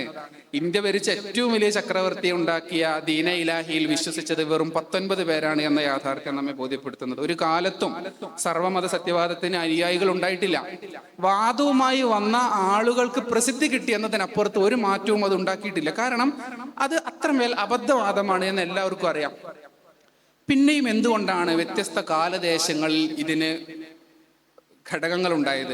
അക്ബറിന്റെ അപ്പൊ നമ്മൾ അവരുടെ പ്രചോദനം എന്താണെന്ന് നോക്കണം. അവർ ജീവിച്ച കാലത്തിന്റെ പ്രത്യേകതയിൽ എന്തുകൊണ്ടായിരിക്കും അവർ ഈ അബദ്ധവാദം മുന്നോട്ട് വെക്കാനുള്ള കാരണം നോക്കണം. അക്ബർ ഒരുപക്ഷെ ഇന്ത്യയിലെ ഭൂരിപക്ഷവും അമുസ്ലിങ്ങളായിട്ടുള്ള ഇന്ത്യയിലെ ജനങ്ങളെ ഒരുമിപ്പിക്കാൻ കണ്ടെത്തിയ ഒരു തന്ത്രമായിരിക്കാം. അതിൽ അദ്ദേഹം പരാജയപ്പെട്ടു. പിന്നെ അതിന്റെ ശേഷം ഈ സർവമത സത്യവാദത്തിന്റെ ഒരു വേര് നമ്മൾ കാണുന്നത് യൂറോപ്പിലാണ്. ആൽഡസ് ഹക്സ്ലിയാണ് അത് പിന്നീട് കൊണ്ടുവരുന്നത്. ക്രിസ്ത്യൻ മിസ്റ്റിസിസം എന്ന് നമുക്ക് അതിനെ വിളിക്കാം. അതിന്റെ പ്രചോദനം എന്താണെന്ന് ചോദിച്ചാൽ അതൊരു സ്പിരിച്വാലിറ്റിയിൽ കേന്ദ്രീകൃതമായിരുന്നു. എല്ലാ മതങ്ങളും ആത്മീയമായ ഭാവം ഒന്നാണ്.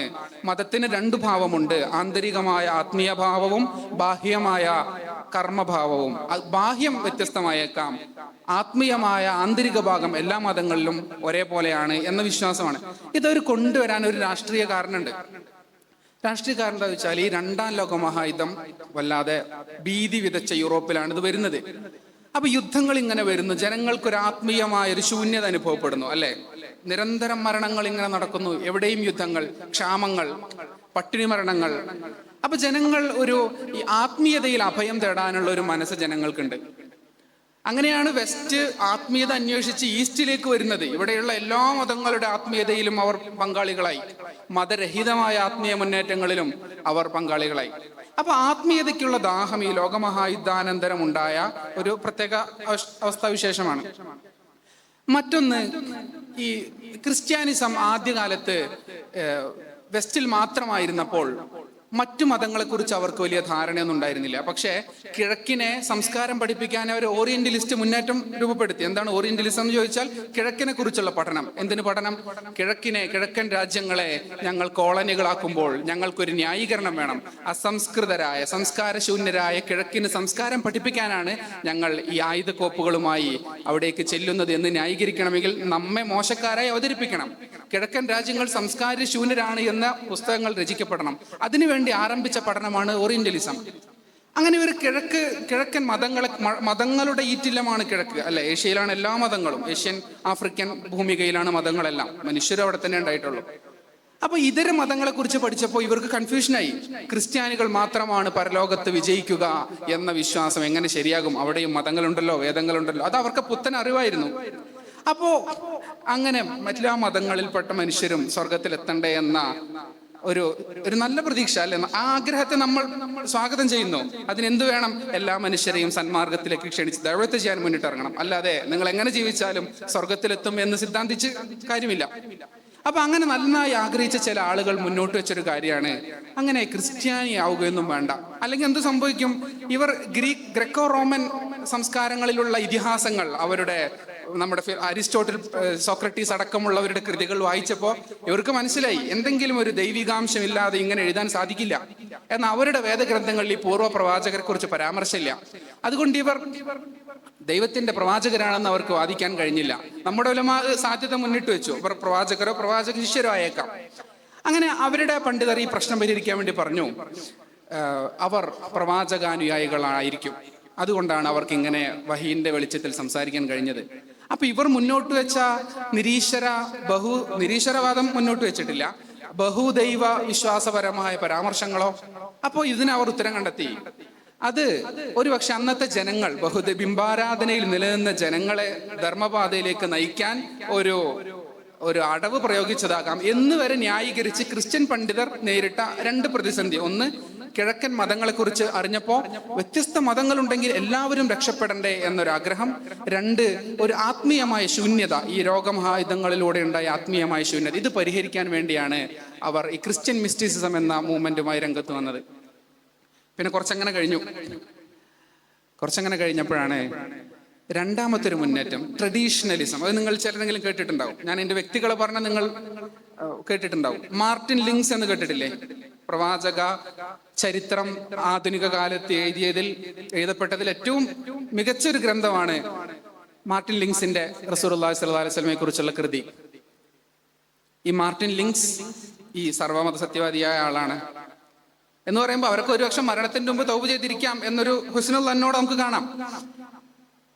മാർട്ടിൻ ലിങ്സിനെ പോലെ റിനെ ഗുനോൺ എന്ന് പറയുന്ന ഒരാൾ, ഇവരൊക്കെ പിന്നീട് ഇസ്ലാമിലേക്ക് വരുന്നുണ്ട്. റിനെ ഗുനോൺ, മാർട്ടിൻ ലിങ്സ്, ഒരു തമിഴനുണ്ട് ആനന്ദ കുമാരസ്വാമി.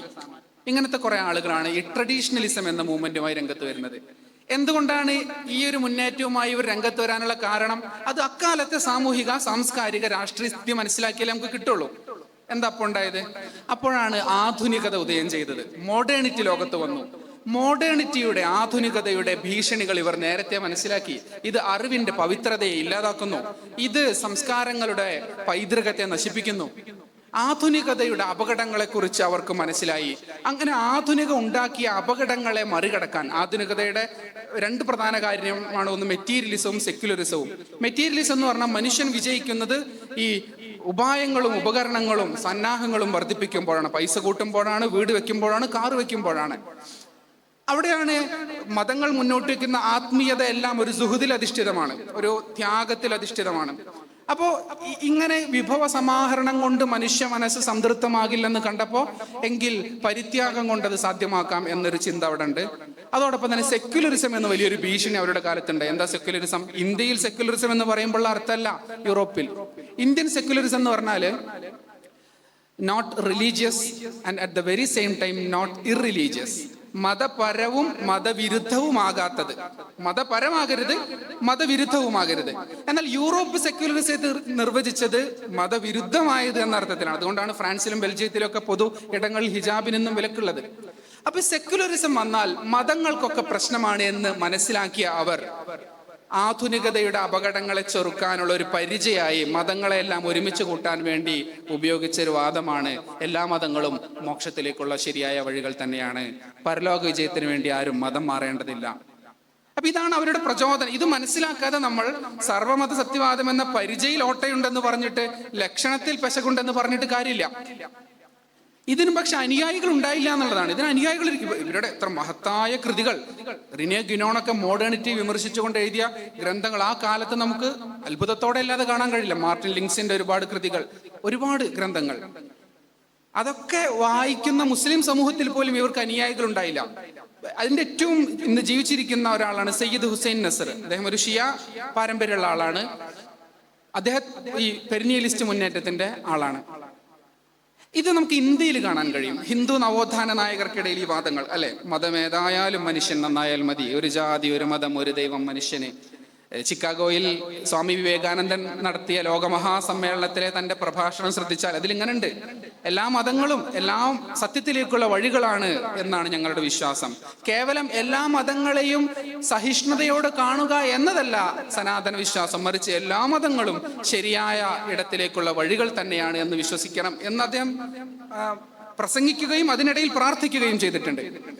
അപ്പൊ നമ്മൾ ഞാനിപ്പോ ആദ്യം പറഞ്ഞത് ക്രിസ്ത്യൻ മിസ്റ്റിസിസമാണ്. അതിന്റെ കാരണം പ്രത്യേകിച്ച് എടുത്തു പറഞ്ഞത് ലോകമഹായുദ്ധങ്ങൾ ഉണ്ടായ ആത്മീയ ശൂന്യതയും ഇതര മതങ്ങളെക്കുറിച്ച് ഓറിയന്റലിസ്റ്റ് സ്റ്റഡികളുടെ ഭാഗമായി മനസ്സിലാക്കിയപ്പോൾ ഇവരൊക്കെ നരകത്തിലോ എന്ന ചിന്തയിൽ നിന്ന് വന്നതാണ്.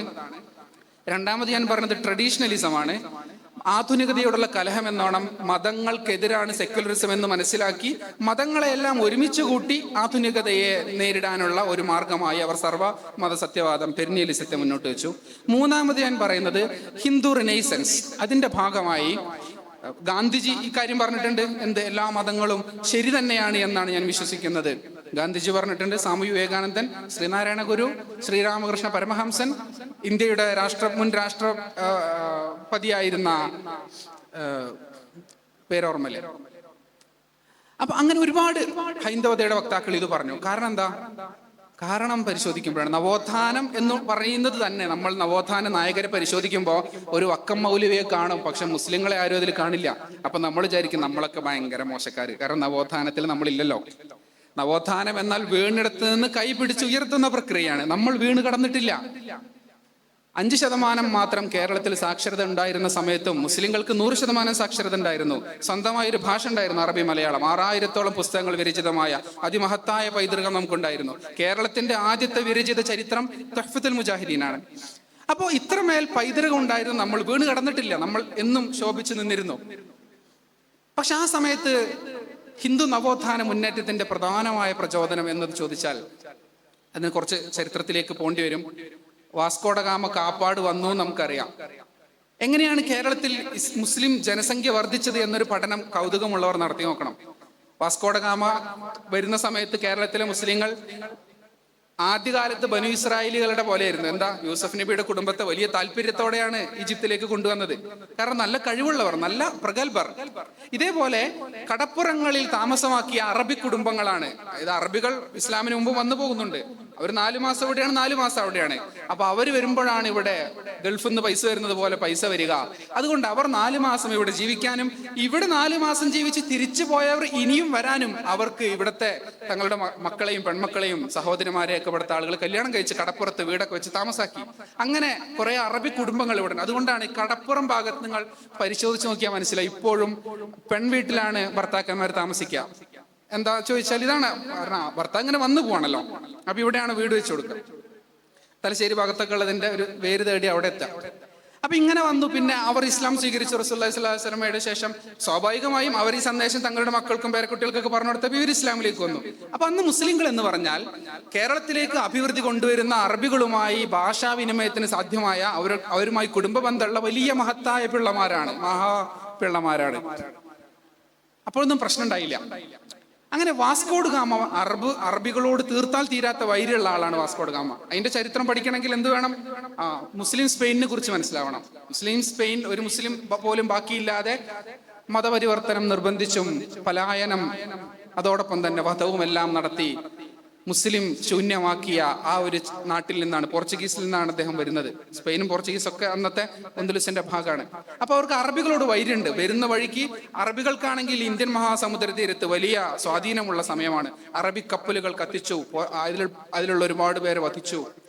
അങ്ങനെ അറബികളുടെ ആധിപത്യം ഇല്ലാതായി. സ്വാഭാവികമായും ഇവരെ ആശ്രയിച്ചു മാത്രം ജീവിക്കുന്ന അറബി കുടുംബങ്ങൾ അനാഥരായി. അപ്പോൾ ഇവർ ജോലി തേടി കച്ചവടത്തിൽ നിന്ന്, അന്ന് കച്ചവടമായിരുന്നു, കച്ചവടത്തിന്റെ സാധ്യത പോയി കൃഷിയിലേക്ക് പോകാൻ വേണ്ടി ഉൾനാടുകളിലേക്ക് പോയി. കേരളത്തിന്റെ ഉൾനാടുകളിലേക്ക് പോയി. ഒരു 500 വർഷത്തെ പൈതൃകമാണ് നമുക്ക് ജനസംഖ്യ വികസിച്ചിട്ടുള്ളത്. അങ്ങനെ ഉൾനാടുകളിലേക്ക് പോയപ്പോൾ എന്ത് സംഭവിച്ചു? അപ്പോഴാണ് ഇവർ മറ്റു ജനങ്ങളുമായി ഇടപഴകി ജീവിക്കുന്നത്.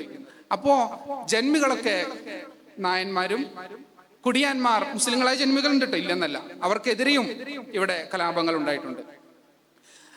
പണിക്കാരൊക്കെ താഴ്ന്ന ജാതിക്കാരും മുസ്ലിങ്ങളും. സ്വാഭാവികമായും ഐത്തവും ജാതീയതയും ഇല്ലാത്ത ഒരു സമൂഹത്തെ നേരിട്ടറിയാൻ ഈ ജാതീയതയുടെ തിക്തം അനുഭവിക്കുന്ന ജനങ്ങൾക്ക് അവസരം ഉണ്ടായപ്പോൾ അവർ ഇസ്ലാം സ്വീകരിച്ചു. കുമാരനാശൻ ദുരവസ്ഥയിൽ പാടിയതുപോലെ. അങ്ങനെയാണ് മുസ്ലിം ജനസംഖ്യ വർദ്ധിക്കാൻ തുടങ്ങുന്നത്. ഞാൻ പറയാൻ കാരണം, ഇതോടൊപ്പം തന്നെ ബ്രിട്ടീഷുകാർ വന്നപ്പോൾ മിഷണറി പ്രവർത്തനങ്ങൾ ധാരാളമായി നടന്ന് 90 വർഷം കൊണ്ട്, ബ്രിട്ടീഷുകാർ ഭരിച്ചത് 90 വർഷമാണ് അല്ലെ. 1857 ഒന്നാം സ്വാതന്ത്ര്യ സമരത്തിന്റെ ശേഷമാണ് ബ്രിട്ടീഷുകാർ ഭരണം ഏറ്റെടുക്കുന്നത്. അതുവരെ കമ്പനി ഭരണമായിരുന്നു ഉണ്ടായിരുന്നത്. പിന്നെ 90 വർഷം, 47 വരെ, 90 വർഷം കൊണ്ട് ക്രിസ്ത്യൻ ജനസംഖ്യ 90 ഇരട്ടി വർദ്ധിച്ചു. കാരണം മിഷണറി പ്രവർത്തനം നടന്നു. അപ്പോ ഹൈന്ദവ പണ്ഡിതർക്ക് ഒരു ആശങ്ക വന്നു, ഞങ്ങളുടെ മതത്തിലെ ഈ ജാതീയത പോലുള്ള കാര്യങ്ങൾ കാരണം ജനങ്ങൾ ഇവിടെ നിന്നും മതപരിവർത്തനത്തിന് പോവുകയാണ്, ഇത് തടയണം, അതിന് ജാതീയതയ്ക്കെതിരെ പോരാടണം. ഇങ്ങനെയാണ് നവോത്ഥാന മുന്നേറ്റം ഉണ്ടാവുന്നത്. അപ്പൊ ഈ നവോത്ഥാന നായകർ ഇൽപ്പെട്ട ഇവർ സർവമത സത്യവാദം പറയാനുള്ള കാരണം എന്താ? നിങ്ങൾ എല്ലാ വഴികളും മോക്ഷമാർഗമാണ്, അതുകൊണ്ട് മോക്ഷത്തിന് വേണ്ടി നിങ്ങൾ ക്രിസ്ത്യാനിയാകേണ്ടതില്ല, നിങ്ങൾ മുസ്ലിം ആകേണ്ടതില്ല, നിങ്ങൾ ഈ മതത്തിൽ തന്നെ നിലനിന്നോളൂ. ഒക്കെ പരിചയമായിട്ടാണ് എക്കാലവും ഈ വാദം മുന്നിട്ട് നിന്നിട്ടുള്ളത്. ആ പരിചയം ഓട്ടയുണ്ട് എന്ന് പറഞ്ഞിട്ട് പരിചയം മാറ്റില്ല. കാരണം പരിചയം മാറ്റിക്കഴിഞ്ഞാൽ ജീവൻ പോവും. ഇനി പുതിയ കാലത്ത് നമ്മൾ നേരിടുന്ന സർവമത സത്യവാദത്തിന്റെ പേര് അത് ഇസ്ലാമിക് റീഫോമിസം, മതപരിഷ്കരണത്തിൽ നിന്റെ ഒരു പരിചയമായിട്ട് ഉള്ളതാണ് ഈ സർവമത സത്യവാദം പുതിയ കാലത്ത് പ്രത്യേകിച്ച് മുസ്ലിങ്ങളായ നമ്മെ ബാധിക്കുന്നത്. കാരണം ആദ്യം ട്രഡീഷണലിസം ആധുനികതയോടുള്ള കലഹത്തിന്റെ ഭാഗമായി മതങ്ങളെ ഒരുമിപ്പിച്ച് നിർത്താൻ സർവവേദ സത്യവാദം എന്ന പരിചയം ഉപയോഗിച്ചു. ഇന്നോ ആധുനികത കോളനിവൽക്കരണത്തിലൂടെ യൂറോപ്യന്റെ മതം ആയ ലിബറലിസം ലോകത്തിന്റെ മതമാക്കി അവർ മാറ്റി. പാഠപുസ്തകങ്ങളിലൂടെ അത് പഠിപ്പിച്ചു. സ്വാഭാവികമായും വളർന്നു വരുന്ന ജനത നമ്മിലെല്ലാവരിലും ലിബറലിസത്തിന്റെ അംശമുണ്ട്. ഞാൻ ലിബറൽ ആവില്ല എന്ന് വാശി പിടിച്ചിട്ടൊന്നും കാര്യമില്ല. അത് അബ്ദുള്ള അന്തലീസ് പറയുന്നുണ്ട്. നമ്മളൊരു തണുത്ത റൂമിൽ പോയാൽ, കോൾഡ് സ്റ്റോറേജ് ഉണ്ട്, സാധനങ്ങൾ കേടുവരാതെ സൂക്ഷിക്കുന്ന തണുത്ത റൂമുകൾ, അതിന്റെ ഉള്ളിൽ കയറി നിന്നിട്ട് ഞാൻ തണുക്കില്ല എന്ന് വാശി പിടിക്കും പോലെയാണത്. നമുക്ക് വേണമെങ്കിൽ ഒരു സെറ്റർ ധരിക്കാം, നമുക്ക് വ്യായാമം ചെയ്ത് ശരീര താപനില വർദ്ധിപ്പിച്ച് പ്രതിരോധിക്കാം. അതിനപ്പുറം വാശി പിടിച്ചിട്ട് കാര്യമില്ലെന്ന പോലെ നമ്മിൽ അറിയാതെ ലിബറലിസത്തിന്റെ സ്വാധീനം വരും. അതുകൊണ്ട് തിരിച്ചറിഞ്ഞ് പറിച്ചു കളയണം. ഡീലിബറലൈസ് ourselves. അപ്പോ ഈ പുതിയ അങ്ങനെ ജനങ്ങളൊക്കെ ആധുനിക മൂല്യങ്ങളാണ് മികച്ചത്, തുല്യതയും സ്വാതന്ത്ര്യവുമാണ് മഹോന്നതം എന്നൊക്കെ ചിന്തിച്ച് കൊണ്ടുവരുന്ന സമയത്ത് സ്വാഭാവികമായും ഇസ്ലാമിലേക്ക് നോക്കിയ തുല്യത കാണില്ല. എപ്പോഴും സ്വാതന്ത്ര്യമല്ല പ്രധാനം. അപ്പൊ ഇസ്ലാമിൽ ഒരു അപകർഷത തോന്നും. ഈ ആധുനിക മൂല്യങ്ങളോട് കലഹിക്കുന്ന ഇസ്ലാമിൽ അപകർഷത. ആദ്യം ആധുനിക മൂല്യങ്ങളോട് ഇസ്ലാം കലഹിക്കുമ്പോൾ ഇസ്ലാമാണെന്ന് ശരിയെന്ന് മനസ്സിലാക്കിയവർ ആധുനികതയ്ക്കെതിരെ പോരാടി. പിന്നീട് ആധുനികത ജനങ്ങൾ സ്വീകരിച്ചപ്പോ അതിനോട് കലഹിക്കുന്ന ഇസ്ലാമിനെ പരിഷ്കരിക്കാനുള്ള ചിന്ത വന്നു. അങ്ങനെയാണ് അസ്ഹർ എഞ്ചിനീയർ ആമിന വദൂദിനെ പോലെ, സ്കോട്ട് ഗോഗിളിനെ പോലെ ഹോമോസെക്ഷുവാലിറ്റി മതത്തിൽ അനുവദനീയമാണെന്ന് പറഞ്ഞ, ഇസ്ലാം സ്ത്രീ പുരുഷ സമത്വത്തിന് വേണ്ടിയുള്ളതാണെന്ന് വാദിച്ച ഒരുപാട് മുൻ ഉദാഹരണങ്ങൾ നമുക്ക് കാണാൻ കഴിയും. അങ്ങനെ ഒരു മതപരിഷ്കരണ വാദം വന്നു. മതപരിഷ്കരണവാദത്തിന്റെ രീതിശാസ്ത്രം എന്താ? അവർ പറഞ്ഞു, ഇസ്ലാമിലെ പണ്ഡിതരൊക്കെ പുരുഷന്മാരാണ്. ഫുഖഹാ പ്രത്യേകിച്ച് പുരുഷന്മാരാണ്. പുരുഷന്മാരായത് കൊണ്ടാണ് അവർ നിർദ്ധരിച്ച നിയമങ്ങൾ സ്ത്രീ വിരുദ്ധമായത്. അവർ കുറ്റം പറയരുത്. അവർ ആ കാലത്തിന്റെ സ്വാഭാവികത എന്നോണം ഇസ്ലാമിലെ നിയമങ്ങളെ സമീപിച്ചപ്പോൾ പുരുഷാധിപത്യപരമായി സ്ത്രീ വിരുദ്ധമായി അവർ നിയമം നിർദ്ധരിച്ചു. പ്രമാണങ്ങളിൽ ചെന്ന് ആധുനിക മൂല്യങ്ങളായ തുല്യതയും സ്വാതന്ത്ര്യവും അടിസ്ഥാനപ്പെടുത്തി പുനർകർമ്മശാസ്ത്ര നിർമ്മിതിക്ക് തയ്യാറാകണം.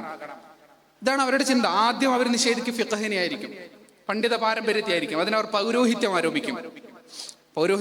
എന്താ പൗരോഹിത്യം എന്ന് പറഞ്ഞാൽ രസകരമാണ്. ഞാൻ അവസാനം സമയം ഉണ്ടെങ്കിൽ അത് പറയും. പൗരോഹിത്യം എന്ന് പറഞ്ഞാൽ യൂറോപ്പ്, അവിടെ ഭരണകൂടത്തോട് ചേർന്ന് അവരുടെ ആനുകൂല്യങ്ങൾ കിട്ടാൻ വേണ്ടി പണ്ഡിതന്മാർ ജനങ്ങളെ ചൂഷണം ചെയ്യാൻ വേണ്ടി രൂപപ്പെടുത്തിയതാണ് പൗരോഹിത്യം. ഭരണകൂടം പറയും ഇന്ന ആളെ കൊല്ലണം. അപ്പൊ പുരോഹിതൻ പറയും ഇവൻ മതം നിന്ന കുറ്റം ചെയ്തിട്ടുണ്ട്, ഇവൻ വധിക്കപ്പെടേണ്ടവനാണ്, അവന് വധിക്കാൻ അവസരം കൊടുക്കും. അങ്ങനെ തിരിച്ചും മറിച്ചും സാമ്പത്തിക നേട്ടത്തിന് വേണ്ടി അവർ ചെയ്തതാണ് പൗരോഹിത്യം. പൈസ തന്നാൽ സ്വർഗത്തിക്കുള്ള ടിക്കറ്റ് കൊടുത്തിരുന്നു. അതിനെതിരെയാണ് പ്രൊട്ടസ്റ്റന്റ് റവല്യൂഷൻ വരുന്നത്, മാർട്ടിൻ ലൂതറിന്റെ. അപ്പൊ ഈ പൗരോഹിത്യം ഇസ്ലാമിലുണ്ടെന്നാണ് ഇവർ വാദിക്കുന്നത്. ഇസ്ലാമിലും ഇതേ പൗരോഹിത്യം ഉണ്ടെന്നാണ്. ഇതേ വാദമാണ് പ്രച്ഛന്ന നവോത്ഥാനക്കാരും കേരളത്തിൽ ഏറ്റെടുത്ത് നടക്കുന്നത്. ഏത് ഉസ്താദുമാർ, കോയക്കുട്ടി ഉസ്താദിനെ നമ്മൾ കണ്ടിട്ടുണ്ട്. കോയക്കുട്ടി ഉസ്താദിനെ പോലെ ജീവിതത്തിൽ സുഹൃദിലൂടെ ജീവിച്ച ഉസ്താദുമാർ ഭരണകൂടത്തിൽ നിന്ന് കിട്ടാൻ വേണ്ടിയാണ് പൗരോഹിത്യം അടിച്ചേൽപ്പിച്ചത്. ഇസ്ലാമിലെ കർമ്മശാസ്ത്ര മദ്ഹബുകളുടെ പ്രധാനികളായ 4 ഇമാമ്യങ്ങളും നമുക്കറിയാം ഭരണകൂട വേട്ടയ്ക്ക് വിധേയരായവരാണ്. അഹ്മദ് ബിൻ ഹംബൽ തങ്ങൾ ജയിലിൽ കിടന്നിട്ടുണ്ട്, അബൂ ഹനീഫ ഇമാം, മാലിക്കിയും എല്ലാവരും. പലപ്പോഴും ഹാറൂൺ റഷീദ് പറയുന്നുണ്ട്, എനിക്ക് ഒറ്റയ്ക്ക് വന്ന് പഠിപ്പിച്ചു തരുമോ? അപ്പൊ ചോദിക്കാം, അങ്ങനെ പറ്റൂല, വേണമെങ്കിൽ ഇവിടെ ഒന്ന് ക്ലാസ് കേട്ടോ എന്നാണ് മാലിക് ഇമാം പറഞ്ഞത്. അത്രമേൽ ഭരണകൂട വേട്ടയ്ക്ക് വിധേയമായ ഭരണകൂടത്തിന്റെ താല്പര്യത്തിനനുസരിച്ച് കാലിയാകാൻ നിശ്ചയിച്ചപ്പോൾ, കാലിയാകൽ മോശമല്ല കേട്ടോ, പക്ഷെ ഈ പൗരോഹിത്യം ആരോപിക്കുന്ന പണ്ഡിതർ സുഫിയാൻ സൗരിൽ നാട് വിട്ടുപോയി അല്ലെ, കാലിയാകാൻ പഠിച്ചിട്ട്. അങ്ങനെയുള്ള ഇസ്ലാമിക പണ്ഡിത പാരമ്പര്യത്തെയാണ് പൗരോഹിത്യം ആരോപിക്കുന്നത്. അത് സമയമുണ്ടെങ്കിൽ ഞാൻ അവിടേക്ക് വരാം. അപ്പൊ ആദ്യം ഇവർ ഫിഖഹിനെ നിഷേധിക്കും. 2 ഫിഖഹിനെ നിഷേധിച്ചിട്ട് പിന്നെ സുഖായി ഖുറാനെയും സുന്നത്തിനെയും സ്വന്തമായി വ്യാഖ്യാനിക്കാം. അങ്ങനെ ഹദീസുകളിലേക്ക് വരുമ്പോ ആധുനിക മൂല്യാടിസ്ഥാനത്തിൽ സ്ത്രീ വിരുദ്ധം എന്ന് തോന്നിപ്പിക്കുന്ന, മാനവികം എന്ന് തോന്നിപ്പിക്കുന്ന ഹദീസുകൾ സ്വാഭാവികം. ആയത്തിലേക്ക് പിന്നെ കാണുമ്പോ അവർ പറയാം നമുക്ക് ആ ഹദീസിനെ ലൈഫാക്കാം, വിമർശനം നേരിടുന്ന ഹദീസിനെ ആദ്യം ലൈഫാക്കും. അങ്ങനെ ലൈഫാക്കി പോകുമ്പോ ബുഖാരിയിൽ കിടക്കുന്നു ഹദീസുകൾ. അപ്പൊ പിന്നെ അവർ പറയും ഹദീസുകളെ മൊത്തം നമുക്ക് നിഷേധിക്കും. ഇങ്ങനെയാണ് ഇവർ ഹദീസ് നിഷേധത്തിലേക്ക് എത്തുന്നത്. ഇവിടെ നമ്മൾ ഹദീസിന്റെ ഉസൂലുൽ ഹദീസും മറ്റുമൊക്കെ പറഞ്ഞാൽ അവർ മനസ്സിലാവാഞ്ഞിട്ടല്ല, ഇവരുടെ കാരണം ഇതാണെന്ന് മനസ്സിലാക്കി ചികിത്സിക്കണം. അല്ലാതെ സർവ്വവേദ സത്യവാദത്തിന്റെ ബൗദ്ധിക പരാജയം പറഞ്ഞത് കൊണ്ടോ ഹദീസ് നിഷേധത്തിന്റെ അപകടം ബോധിപ്പിച്ചത് കൊണ്ടോ ഇവർ തിരിച്ചു വരില്ല. അവരുടെ വാദം പരാജയപ്പെട്ടേക്കാം, പക്ഷെ അവരുടെ മനപരിവർത്തനം ഉണ്ടാവില്ല. ഇപ്പൊ എന്തുകൊണ്ടാണ് ഇസ്തിഗാസ സലഫികൾക്ക് ബോധ്യമാകാത്തത്? പ്രമാണം കിട്ടാഞ്ഞിട്ടാണോ? അല്ല, അവരുടെ മനസ്സിൽ അള്ളാഹ് ചെറുതായതുകൊണ്ട് മുഹീദ്ദീൻ ഷെയ്ഖെ കാക്കണേന്ന് പറയുമ്പോൾ അവർക്ക് തോന്നുകയാണ് അയ്യോ പടച്ചവനെ പോലെ ആവുമെന്ന്. മനസ്സിൽ അള്ളാഹുവിനെ വലുതാക്കി കൊടുത്താൽ മതി. അപ്പം മൊയ്തീൻ ഷെയ്ഖ് കാക്കണേ എന്ന് പറഞ്ഞത് സബബോട് കൂടിയാണ്, മുസബിബ് അവനാണ്. അപ്പോ ഈ സംശയം വരൂല. അപ്പൊ സംശയം തീർക്കാൻ ഈ മനസ്സിലാണ് പരിവർത്തനം വേണ്ടത്. വാദം ജയിക്കാൻ പറ്റിയത് വേണം. ഞാൻ വിഷയത്തിലേക്ക് തന്നെ വരാം. അങ്ങനെ ഹദീസ് നിഷേധിക്കുന്നതിന്റെ കാരണം ഇതാണ്. പിന്നെ ഖുർആനെ ദുർവ്യാഖ്യാനം ചെയ്യും. അപ്പൊ ഖുർആൻ മുഫസ്സിറുകൾ പറഞ്ഞതാണ് സ്വീകരിക്കേണ്ടത്, ഹദീസുകളുടെ ഉസൂൽ ഇങ്ങനെയാണ് എന്ന് പറഞ്ഞത് കൊണ്ട് ഇവരിൽ പരിവർത്തനം ഉണ്ടാവൂല. ഫിഖ് ഇങ്ങനെ നിർദ്ധരിച്ചെടുത്തതാണ്. അടുക്കളയിൽ സാധനങ്ങളുണ്ട്, സിലിണ്ടറിൽ ഗ്യാസ് ഉണ്ട് എന്ന് കരുതി, പൈപ്പിൽ വെള്ളമുണ്ട് എന്ന് കരുതിയിട്ട് ഭക്ഷണമാവില്ല. നമ്മൾ പാചകം ചെയ്യണം, പ്രയാസമുള്ള കാര്യമാണ്. അവിടെയാണ് ഉമ്മ ഭക്ഷണമൊക്കെ പാചകം ചെയ്തിട്ട് മോനെ വന്ന് കഴിക്കുക എന്ന് പറയുന്നത്. ഇതുപോലെ പ്രമാണങ്ങളിൽ നിന്നും ഫിഖ് ഉണ്ടാക്കിയിട്ട് ഇമാമിയങ്ങൾ നമ്മളോട് പറഞ്ഞു മോനെ അനുസരിച്ച് ജീവിക്കുക, നമുക്ക് എളുപ്പമാക്കി തരികയായിരുന്നു ഇമാമികൾ ചെയ്തത് എന്ന് പറഞ്ഞാൽ ഇവർക്ക് മനസ്സിലാവാത്തത്, അല്ലെങ്കിൽ ഇവർ തിരുത്താത്തത് ഇത് മനസ്സിലാവാഞ്ഞിട്ടല്ല, ഇവർ ഫിഖ് നിഷേധിക്കുന്നത് എന്നതുകൊണ്ടാണ്. പിന്നെയോ ഈ ആധുനിക ലോകത്ത് ഇസ്ലാമിലെ നിയമങ്ങൾ അപരിഷ്കൃതമാണ് എന്ന് ആദ്യം തന്നെ മനസ്സിലാക്കി വെച്ചു. സ്വാഭാവികമായും ഇസ്ലാമിനെ എതിർക്കാൻ അവർക്ക് വേറെ അതിന് പറ്റുന്നതൊക്കെ സ്വീകരിക്കും, അബദ്ധവാദങ്ങൾ ഉന്നയിക്കും. അതാണ് ഞാൻ പറഞ്ഞത്, ലക്ഷണത്തിന് ചികിത്സിക്കരുത്, ലക്ഷണത്തിൽ നിന്നും രോഗം കണ്ടെത്തി രോഗത്തിനാണ് ചികിത്സ വേണ്ടത് എന്ന്. ചിലപ്പോൾ ചികിത്സ തുടങ്ങണമെങ്കിൽ നല്ല അതിശക്തമായ പനിയുമായി ഡോക്ടറെ സമീപിക്കുന്ന രോഗിയിൽ മരുന്ന് ആരംഭിക്കുന്നതിന്റെ മുമ്പ് ശരീര താപനില കുറയ്ക്കേണ്ടി വരും, ചികിത്സയ്ക്ക് വേണ്ടി ലക്ഷണം ശമിപ്പിക്കേണ്ടി വരും. എന്നതുപോലെ ആദ്യഘട്ടത്തിൽ ഒരു പക്ഷേ ഹദീസ് നിദാന ശാസ്ത്രത്തിന്റെ വിശദാംശമൊക്കെ നൽകേണ്ടി വരും. പക്ഷെ അതുകൊണ്ട് ചികിത്സ പൂർണ്ണമായിട്ടില്ല. ചികിത്സ വേണ്ടത് പുതിയ കാലത്ത് സർവമത സത്യവാദവും സർവവേദ സത്യവാദവും ഉന്നയിക്കുന്ന ആളുകളുടെ അടിസ്ഥാന പ്രശ്നം ഇസ്ലാമിലെ നിയമങ്ങൾ ആധുനിക കാലത്തിനോട് ചേരുന്നില്ല എന്ന അബദ്ധമായ വിശ്വാസമാണ്. ഈ വിശ്വാസത്തിനെയാണ് നമ്മൾ ചികിത്സിക്കേണ്ടത്. ആ വിശ്വാസം കാരണമാണ് ഇസ്ലാമിലെ നിയമങ്ങൾ നിഷേധിക്കാൻ അവർ ഫിഖ് നിഷേധിക്കുന്നത്, ഹദീസ് നിഷേധിക്കുന്നത്, ഖുർആൻ ദുർവ്യാഖ്യാനം ചെയ്യുന്നത്. ആ അടിസ്ഥാന രോഗത്തെയാണ് നമ്മൾ ചികിത്സിക്കേണ്ടത്. എങ്ങനെയാണ് ആ ചികിത്സ? പുതിയ കാലത്ത് ഞാൻ ഈ ലിബറലിസത്തെ കുറിച്ച് ഖുർആൻ വല്ലതും പറയുന്നുണ്ടോ എന്ന അങ്ങനെ ഉണ്ടല്ലോ ആലോചനയിൽ സൂറത്ത് ഏതാന്ന് ഓർമ്മയില്ല. വകദാലിക ജഅൽനാ ലികുല്ലി നബിയ്യിൻ അദുവ ശയാത്തീനൽ ജിന്നി വൽ ഇൻസി യൂഹി ബഅ്ദുഹും ഇലാ ബഅദ് സുഖ്റുഫൽ ഖൗലി ഗറൂറ. പാരായണത്തിൽ പിഴവുണ്ടെങ്കിൽ സദയം ക്ഷമിക്കുക. മനുഷ്യരും പിശാചുക്കളും വേദവാക്യം പോലെ കൈമാറുന്ന ചില വചനങ്ങളുണ്ട്. അത് പ്രവാചക സന്ദേശത്തിന് വെല്ലുവിളിയായി വന്നതാണ്. എന്താണ് ആ വചനങ്ങളുടെ പ്രത്യേകത? സുഖ്റുഫൽ ഖൗലി ഗറൂറ. കാണുമ്പോൾ അലങ്കൃതമായി തോന്നും, ഓർണമെന്റഡ് ഫാബ്രിക്, ഭയങ്കര അലങ്കൃതമായി നമുക്ക് തോന്നും. പക്ഷെ അതിൻ്റെ ഉള്ളിൽ എന്താണുള്ളത്? വഞ്ചനയാണ്. വഞ്ചനയുടെ വർത്തമാനങ്ങൾ, വഞ്ചനയുടെ മോടി പിടിപ്പിച്ച വർത്തമാനങ്ങൾ മാത്രമാണ്. നമ്മൾ നോക്കൂ, ഈ ആധുനികതയുടെ വാദങ്ങളിൽ കേൾക്കുമ്പോൾ എന്ത് രസ. ലിവിങ് ടുഗദർ ആണോ വിവാഹമാണോ നല്ലത് എന്ന് ചോദിച്ച് നമ്മുടെ വീട്ടിലെ കുട്ടികളും പറയും ലിവിങ് ടുഗദർ തന്നെയാണ് നല്ലത്, ഭർത്താവ് മോശക്കാരനാണെങ്കിൽ ഇട്ടിട്ട് പോകാലോ എന്ന്. കേൾക്കുമ്പോൾ ഭയങ്കര രസമാണ്. പക്ഷെ ഉള്ളിലുള്ളത് വഞ്ചനയാണ്. നിങ്ങൾ ആരെങ്കിലും അവസാനം ചോദിച്ചാൽ ഞാനത് വിശദീകരിക്കാം, നമ്മുടെ വിഷയത്തിൽ നിന്ന് വേറിട്ട് പോകാതിരിക്കാൻ.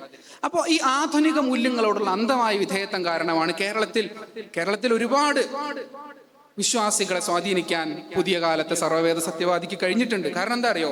ഇസ്ലാം വിമർശനങ്ങൾ ഇങ്ങനെ വ്യാപകമാകുമ്പോൾ വിമർശനമുക്തമായ ഇസ്ലാമിനെ കിട്ടുമോ എന്ന് അന്വേഷിക്കുന്ന ഒരു മനസ്സ്, അറിവ് കുറവുള്ള ആളുകൾക്ക് ഉണ്ടാവും. ഒരു വലിയ കോളേജ് പ്രൊഫസർ, അയാൾക്ക് ഇസ്ലാമുമായുള്ള ബന്ധം മദ്രസയിൽ ഒരു 4ാം ക്ലാസ് വരെ 5ാം ക്ലാസ് വരെ പോയതും വെള്ളിയാഴ്ച ജുമായ്ക്ക് പോകുന്നതും എവിടെയോ വെച്ച് 5 നേരം നിസ്കാരം തുടങ്ങിയതും നോമ്പെടുക്കുന്നതും വെള്ളിയാഴ്ച സമയമുള്ളപ്പോൾ ഖുത്ബയുടെ ശേഷമുള്ള പ്രഭാഷണത്തിൽ നിന്ന് അല്പം കേൾക്കുന്നതൊക്കെ ആയിരിക്കും. അങ്ങനെയുള്ള ഒരാൾ ഈ വിമർശനങ്ങൾ കാണും. അപ്പൊ സ്വാഭാവികമായിട്ട് ഇസ്ലാമിലോട്ടൊരു അപകർഷത തോന്നും. അപ്പോഴാണ് സർവവേദ സത്യവാദിയുടെ ഈ അപകർഷത തോന്നുന്നതിനെയൊക്കെ നിഷേധിക്കുന്ന പ്രസംഗങ്ങൾ കേൾക്കുന്നത്. സ്വാഭാവികമായിട്ട് ആകർഷിക്കപ്പെടും. ഇങ്ങനെയാണ് അനുയായികൾ ഉണ്ടാകുന്നത്. അപ്പൊ ഇതിനെ നമ്മൾ എങ്ങനെ ചികിത്സിക്കണം? ഇതിന് വേണ്ടത് 2 കാര്യമാണ്. ഒന്ന്, ഞാൻ പറഞ്ഞ ആയത്തിന്റെ വിശദീകരണം പൂർത്തിയാക്കിയിട്ട് വരാം.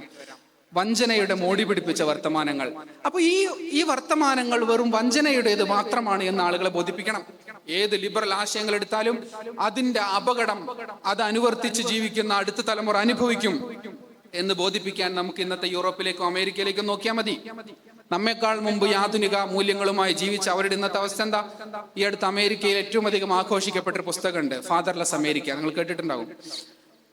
പച്ച മലയാളത്തിൽ പറഞ്ഞാൽ വേണ്ട, സംസ്കൃതത്തിൽ പറയാം, സംസ്കൃത മലയാളത്തിൽ പറയാം, പിതൃശൂന്യ അമേരിക്ക. അപ്പൊ നമുക്ക് ഭയങ്കര നാണക്കേട്. അയ്യേ, അവരെന്താ പറയാ അറിയോ?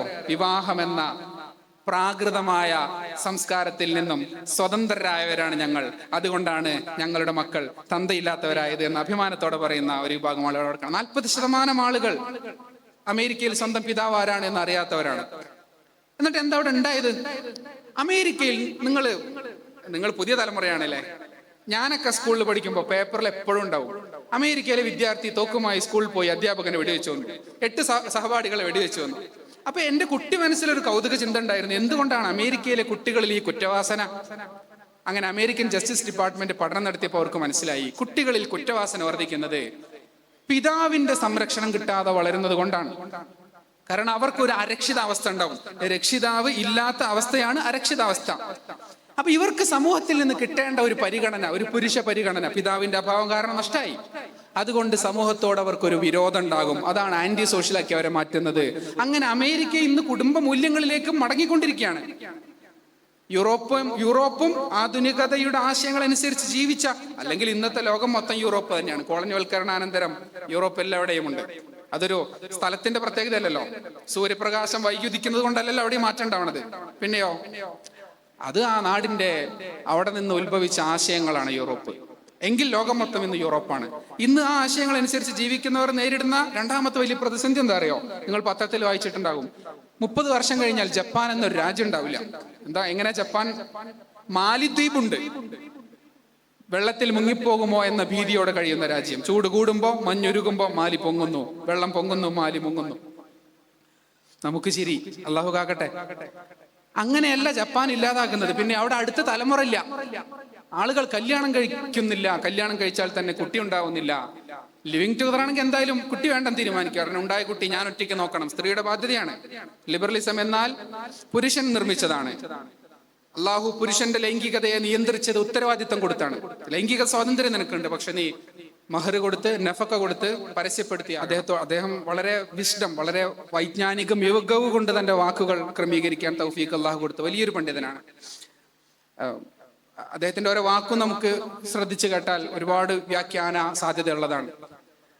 അദ്ദേഹത്തോട് ഇങ്ങനെ രസകരമായ ഒരു കാര്യം ഈ അടുത്ത് അദ്ദേഹത്തോട് ചോദിച്ചു. ഈ ജെൻഡർ പൊളിറ്റിക്സും ജെൻഡർ ന്യൂട്രാലിറ്റിയും ഒക്കെ ട്രാൻസ്ജെൻഡേഴ്സും ഒക്കെ ചർച്ചയാവുന്ന കാലത്ത് പുതിയ തലമുറയെ എങ്ങനെ തിരിച്ചു കൊണ്ടുവരാമെന്നാണ് താങ്കൾ ഉദ്ദേശിക്കുന്നത് എന്ന ദീർഘമായ ഒരു ചോദ്യം ചോദിച്ചപ്പോൾ അദ്ദേഹത്തിന്റെ മറുപടി, teach them biology or let them visit A farm.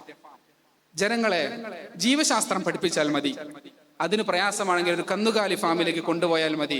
കാളയെയും പശുവിനെയും കണ്ടെങ്കിലും അവർ മനസ്സിലാക്കട്ടെ, ആണും പെണ്ണും സംയോജനക്ഷമമല്ലാത്ത വിരുദ്ധാസ്തിത്വങ്ങളാണ്. അത്രമേൽ വൈജ്ഞാനിക മികവോടെ മറുപടി പറയുന്ന ആളാണ്. അദ്ദേഹത്തോട് ഇങ്ങനെ ലിബറലിസത്തെ കുറിച്ച് ഒരിക്കൽ ചോദിക്കുമ്പോൾ അദ്ദേഹം പറയുന്നുണ്ട് 2 വരി, we don't share common objectives so we don't care.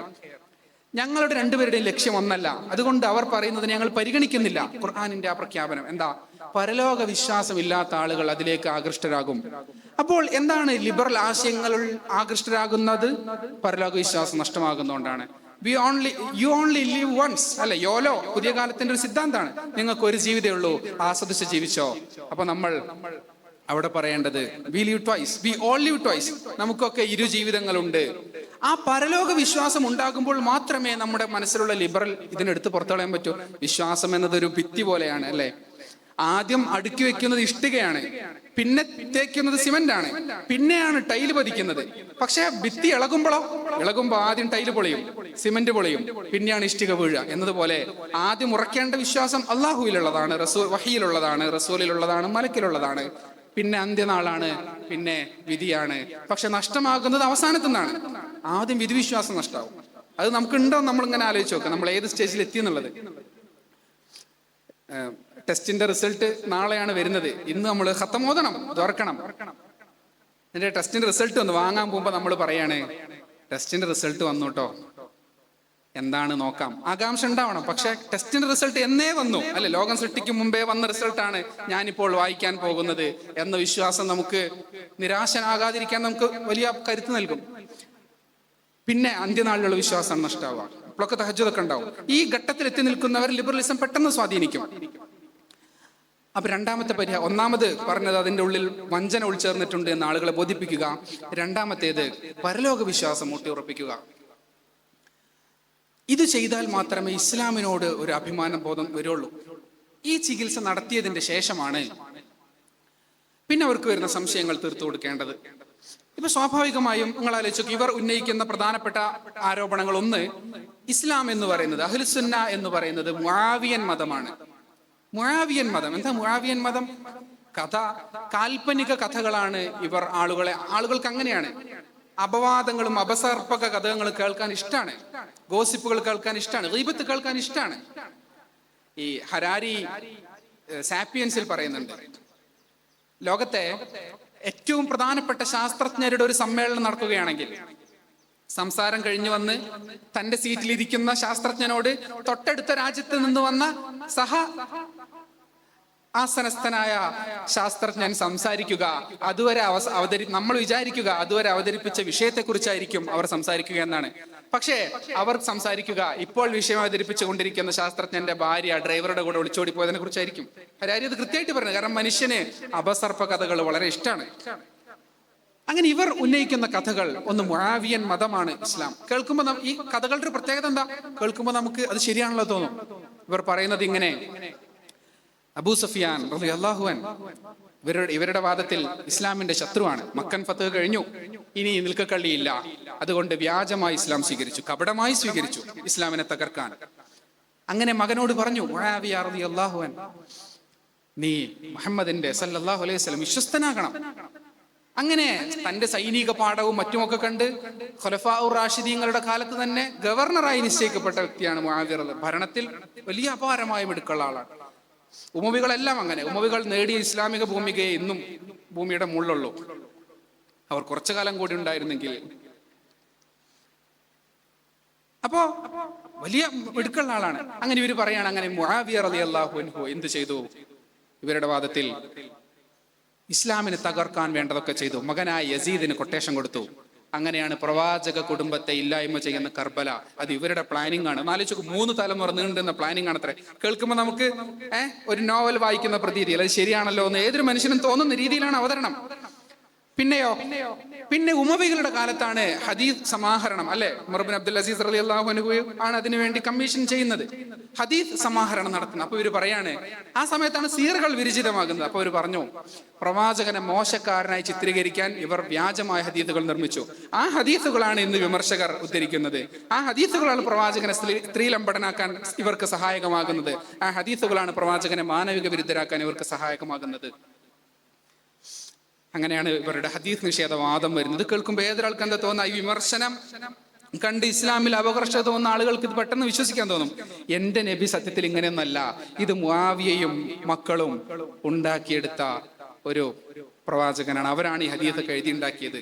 ഇത് വിശ്വസിക്കാൻ തോന്നും. ഇങ്ങനെയാണ് ആളുകൾ ഇവർ ആകർഷിക്കുന്നത്. ഈ പ്രശ്നത്തെ മറികടക്കാൻ നമ്മൾ സർവമത സത്യവാദത്തിന്റെ ആശയപാപ്പരത്തം പറഞ്ഞിട്ട് കാര്യമില്ലല്ലോ. ഞാൻ അതുകൊണ്ടാണ് ഈ വിഷയത്തിന്റെ പേരിനോട് സാമ്യം തോന്നാത്തത് എന്ന് ഒരു പക്ഷെ ആളുകൾ ചിന്തിച്ചേക്കാവുന്ന വിധം അവതരണത്തെ ക്രമീകരിച്ചത്. അപ്പൊ എന്താണ് നമ്മൾ ചെയ്യേണ്ടത്? ഇങ്ങനെ ഒരു ആരോപണം ഉന്നയിക്കുമ്പോൾ ഇങ്ങനത്തെ അപസർപ്പകഥകൾ ഒരുപാട് പേര് പറയും.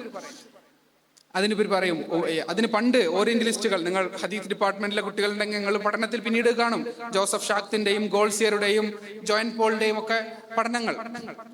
അവർ ഹദീസുകളെ നിഷേധിക്കാൻ നടത്തിയ വ്യർത്ഥ ശ്രമങ്ങൾ, ഇതൊക്കെ അവർ പൊക്കിപ്പിടിക്കും. ഇമാം സുഹരി തങ്ങളെ ഖാലിയാക്കിയിട്ടുണ്ട് ഉമവികൾ. ഇമാം സുഹരി തങ്ങളാണ് ഹദീസ് സമാഹരണത്തിന് വലിയ കോൺട്രിബ്യൂഷൻ നൽകിയത്. അപ്പൊ ഇവർ പറയും, സുഹരി ഇമാമിന് പൈസ കൊടുത്തിട്ടാണ് ഇവർ ഇന്ന ഹദീസുകൾ എഴുതിച്ചത് എന്ന് പറയും. ഇത്തരത്തിലാണ് ഇവരുടെ ആരോപണം. ഈ ആരോപണങ്ങൾക്ക് മുസ്തഫ അലമിയെ പോലെയുള്ള, അല്ലെങ്കിൽ ഓറിയന്റലിസ്റ്റുകൾക്കിടയിൽ തന്നെയുള്ള ഹെറാൾ മോഡ്സ്കിയെ പോലുള്ള ആളുകൾ മറുപടി പറഞ്ഞിട്ടുണ്ട്. അതുകൂടി പറയണല്ലോ, ഈ ശകലം മാത്രം കേൾക്കുന്ന ആളുകൾക്ക് പഠിക്കാൻ അവലംബം കൊടുക്കണം. അപ്പൊ ഇങ്ങനെയാണ് ഇവരുടെ ആരോപണം പോകുന്നത്. നമ്മളവിടെ ചെയ്യേണ്ടത്, ഞാൻ നവനാസ്തികത എന്ന പുസ്തകത്തിൽ പറഞ്ഞൊരു സാധനമുണ്ട്. ഞാൻ പണ്ട് വർക്ക് ചെയ്തിരുന്നൊരു സ്ഥാപനത്തിലെ ഒരു സ്റ്റാഫ് ഉണ്ടായിരുന്നു. ഈ സ്റ്റാഫ് കല്യാണം കഴിച്ചിട്ടില്ല, അത്യാവശ്യം പ്രായമുണ്ട്. പണ്ടൊരു ദർസിൽ പഠിച്ചിരുന്നു. പിന്നെ ആളിങ്ങനെ വെറുതെ ഇരിക്കുമ്പോൾ ഒരു പാട്ട് പാടി, വിരഹത്തിൻ വേദന അറിയാൻ പ്രണയിക്കൂ ഒരു വട്ടം. അപ്പൊ ഞാനൊരു കഥ ഉണ്ടാക്കി. എന്താ കഥ ഉണ്ടാക്കി? ഇയാൾക്ക് പഠിക്കുന്ന സമയത്ത് ഒരു പ്രണയം ഉണ്ടായിരുന്നു. ആ പ്രണയം കയ്യോടെ പിടിച്ചാണ് ഉസ്താദ് അയാളെ പുറത്താക്കിയത്. അതുകൊണ്ടാണ് അങ്ങനെ ആ പ്രണയം ആൾക്ക് നഷ്ടപ്പെട്ടു. ആ വിരഹം കാരണമാണ് അയാൾ കല്യാണം കഴിക്കാതെ ഇപ്പോഴിരിക്കുന്നത്. അതാണ് ഈ പാട്ടിലൂടെ വന്നത്. ഇത് കേൾക്കുമ്പോൾ ഏതൊരാൾക്കും വിശ്വസിക്കാൻ തോന്നും, അല്ലേ? ദർശനം പുറത്താക്കിയിട്ടുണ്ടോ? പുറത്താക്കിയിട്ടുണ്ട്. അല്ലെ നിർത്തിയിട്ടുണ്ടോ? നിർത്തിയിട്ടുണ്ട്. കല്യാണം കഴിച്ചിട്ടില്ല? വിരഹത്തിന്റെ പാട്ടുപാടി. വിശ്വസിക്കാൻ തോന്നും. പക്ഷേ പഠനം പകുതിക്ക് നിർത്തി എന്നതിന്റെ മാത്രം തെളിവാണ്. പ്രണയമുണ്ടായിരുന്നതിന് തെളിവല്ല. 30 വയസ്സ് 35 വയസ്സായിട്ട് വിവാഹം കഴിച്ചിട്ടില്ല എന്നതിന് മാത്രമേ തെളിവ്. അല്ലാതെ നിരാശ കൊണ്ടാണ്, വിരഹം കൊണ്ടാണ് എന്നില്ല. ഒരു പാട്ട് പാടി എന്ന് പറഞ്ഞാൽ ആ പാട്ട് പാടിയത് മാത്രമാണ് അതിന്റെ തെളിവ്. അതല്ലാതെ ആ പാട്ടിലുള്ള ആശയം അയാളുടെ ജീവിതത്തിൽ ഉണ്ട് എന്നതിന് അത് തെളിവല്ല. ഇങ്ങനെ ചിന്തിക്കുമ്പോൾ നമുക്ക് മനസ്സിലാവും ഈ ആരോപണം തെറ്റായിരുന്നു. പക്ഷേ അങ്ങനെ എല്ലാവർക്കും ചിന്തിക്കാൻ പറ്റുമോ? ചിന്തിക്കാൻ കഴിയൂല. ഇതാണ് ഇത്തരം കഥകളുടെ പിന്നിലുള്ളത്. ഇതിനെ വിമർശിക്കാൻ നമുക്ക് ധാരാളം വഴികളുണ്ട്. ഇപ്പോൾ സുഹരി ഇമാം അല്ലെങ്കിൽ ഉമവികൾ അവർക്ക് അനുകൂലമായിട്ടാണ് ഹദീസ് നിർമ്മിച്ചതെന്ന് പറയുമ്പോൾ അവർ ഉദ്ധരിക്കുന്ന ഒരു സാധനമുണ്ട്. 3 പള്ളികളിലേക്ക് മാത്രമേ വിശുദ്ധ യാത്രയുള്ളൂ, സുന്നത്തുള്ളൂ എന്ന് ഹദീസ് നിർമ്മിച്ചത് മക്കയും മദീനയും ഒക്കെ ആരുടെ കയ്യിലാണ്? ഉമകളുടെ കയ്യിലാണോ? ഉമകളുടെ കയ്യിലുള്ളത് ഏതാ? ബൈത്തുൽ മുഖദ്ദസ് ആണ്. അപ്പൊ പിന്നെ അവരുടെ ഇടത്തിലേക്ക് കൂടി ആളുകൾ വരാൻ വേണ്ടി അവർ നിർമ്മിച്ചതാണെന്നാണ് ഇവർ ആരോപിക്കുന്നത്. കേൾക്കുമ്പോൾ രസമായിട്ട് തോന്നും. എന്നാൽ ഇതേ ഉമവികളുടെ കാലത്ത് സമാഹരിക്കപ്പെട്ട മറ്റു ഹദീസുകൾ എന്തുണ്ട്? ഏകാധിപത്യത്തിനെതിരായ, വംശാധിപത്യത്തിനെതിരായ 30 വർഷം മാത്രമാണ് പ്രവാചക മാതൃകയിലുള്ള ഖിലാഫത്ത് ഉണ്ടാവുക എന്ന ഹദീസ് ഇവിടെ ഉണ്ട്. ഇവർക്ക് എന്തുകൊണ്ട് അത് ഒഴിവാക്കാമായിരുന്നില്ലേ? ഡയറക്റ്റ് അറ്റാക്ക് അല്ലേ അത്? മുആവിയ റളിയല്ലാഹു അൻഹുവിന് വരെ അറ്റാക്ക് അല്ലേ അത്? 5 പേരിൽ അതിൽ പെട്ടിട്ടുള്ളൂ. 4 ഖുലഫാ റാഷിദ്, പിന്നെ ഹസൻ റളിയല്ലാഹു അൻഹുവിന്റെ 6 മാസം ചേർക്കുമ്പോഴാണ് 30 ആവുക. അപ്പോ ഏകാധിപതിയായ ഭരണാധിപന് മുൻപിൽ സത്യം വിളിച്ചു പറയൽ ഏറ്റവും വലിയ ജിഹാദാണ് എന്ന ഹദീസും ഇക്കാലത്താണ് സമാഹരിക്കപ്പെട്ടത്. അപ്പൊ അവർക്ക് എതിരിലുള്ള അനേകം ഹദീസുകൾ ഉണ്ടല്ലോ, അപ്പൊ അതെന്താ എന്ന് തിരിച്ചു ചോദിക്കണം. അങ്ങനെയുള്ള ഒരു വിമർശനാത്മക ചിന്തയോടെ വേണം നമ്മൾ ഇവരുടെ വാദങ്ങളെ നേരിടാൻ. കാരണം നമ്മൾ ആദ്യം പറഞ്ഞു, അതിനുള്ള ചികിത്സ കൊടുത്ത ശേഷം പനിക്ക് ടെമ്പറേച്ചർ കുറയ്ക്കാൻ മരുന്ന് കൊടുക്കുന്നത് പോലെ ഇത്തരം ആരോപണങ്ങൾ. അല്ലാതെ ഉസൂലുൽ ഹദീസ് പറഞ്ഞതുകൊണ്ട് അവർ പിന്നോട്ട് പോകില്ല. കാരണം അവർ ഇത്തരം അപസർപ്പക കഥകളിലൂടെയാണ് ആളുകളെ അട്രാക്ട് ചെയ്തുകൊണ്ടിരിക്കുന്നത്. അത് അതിഭീകരമായി വർദ്ധിക്കുകയാണ്. ഇനി ഇവരുടെ മെത്തഡോളജി എന്താ? അതുകൂടെ ആലോചിച്ച് നോക്കുക. എന്താണ് ഇവരുടെ ഉസൂൽ?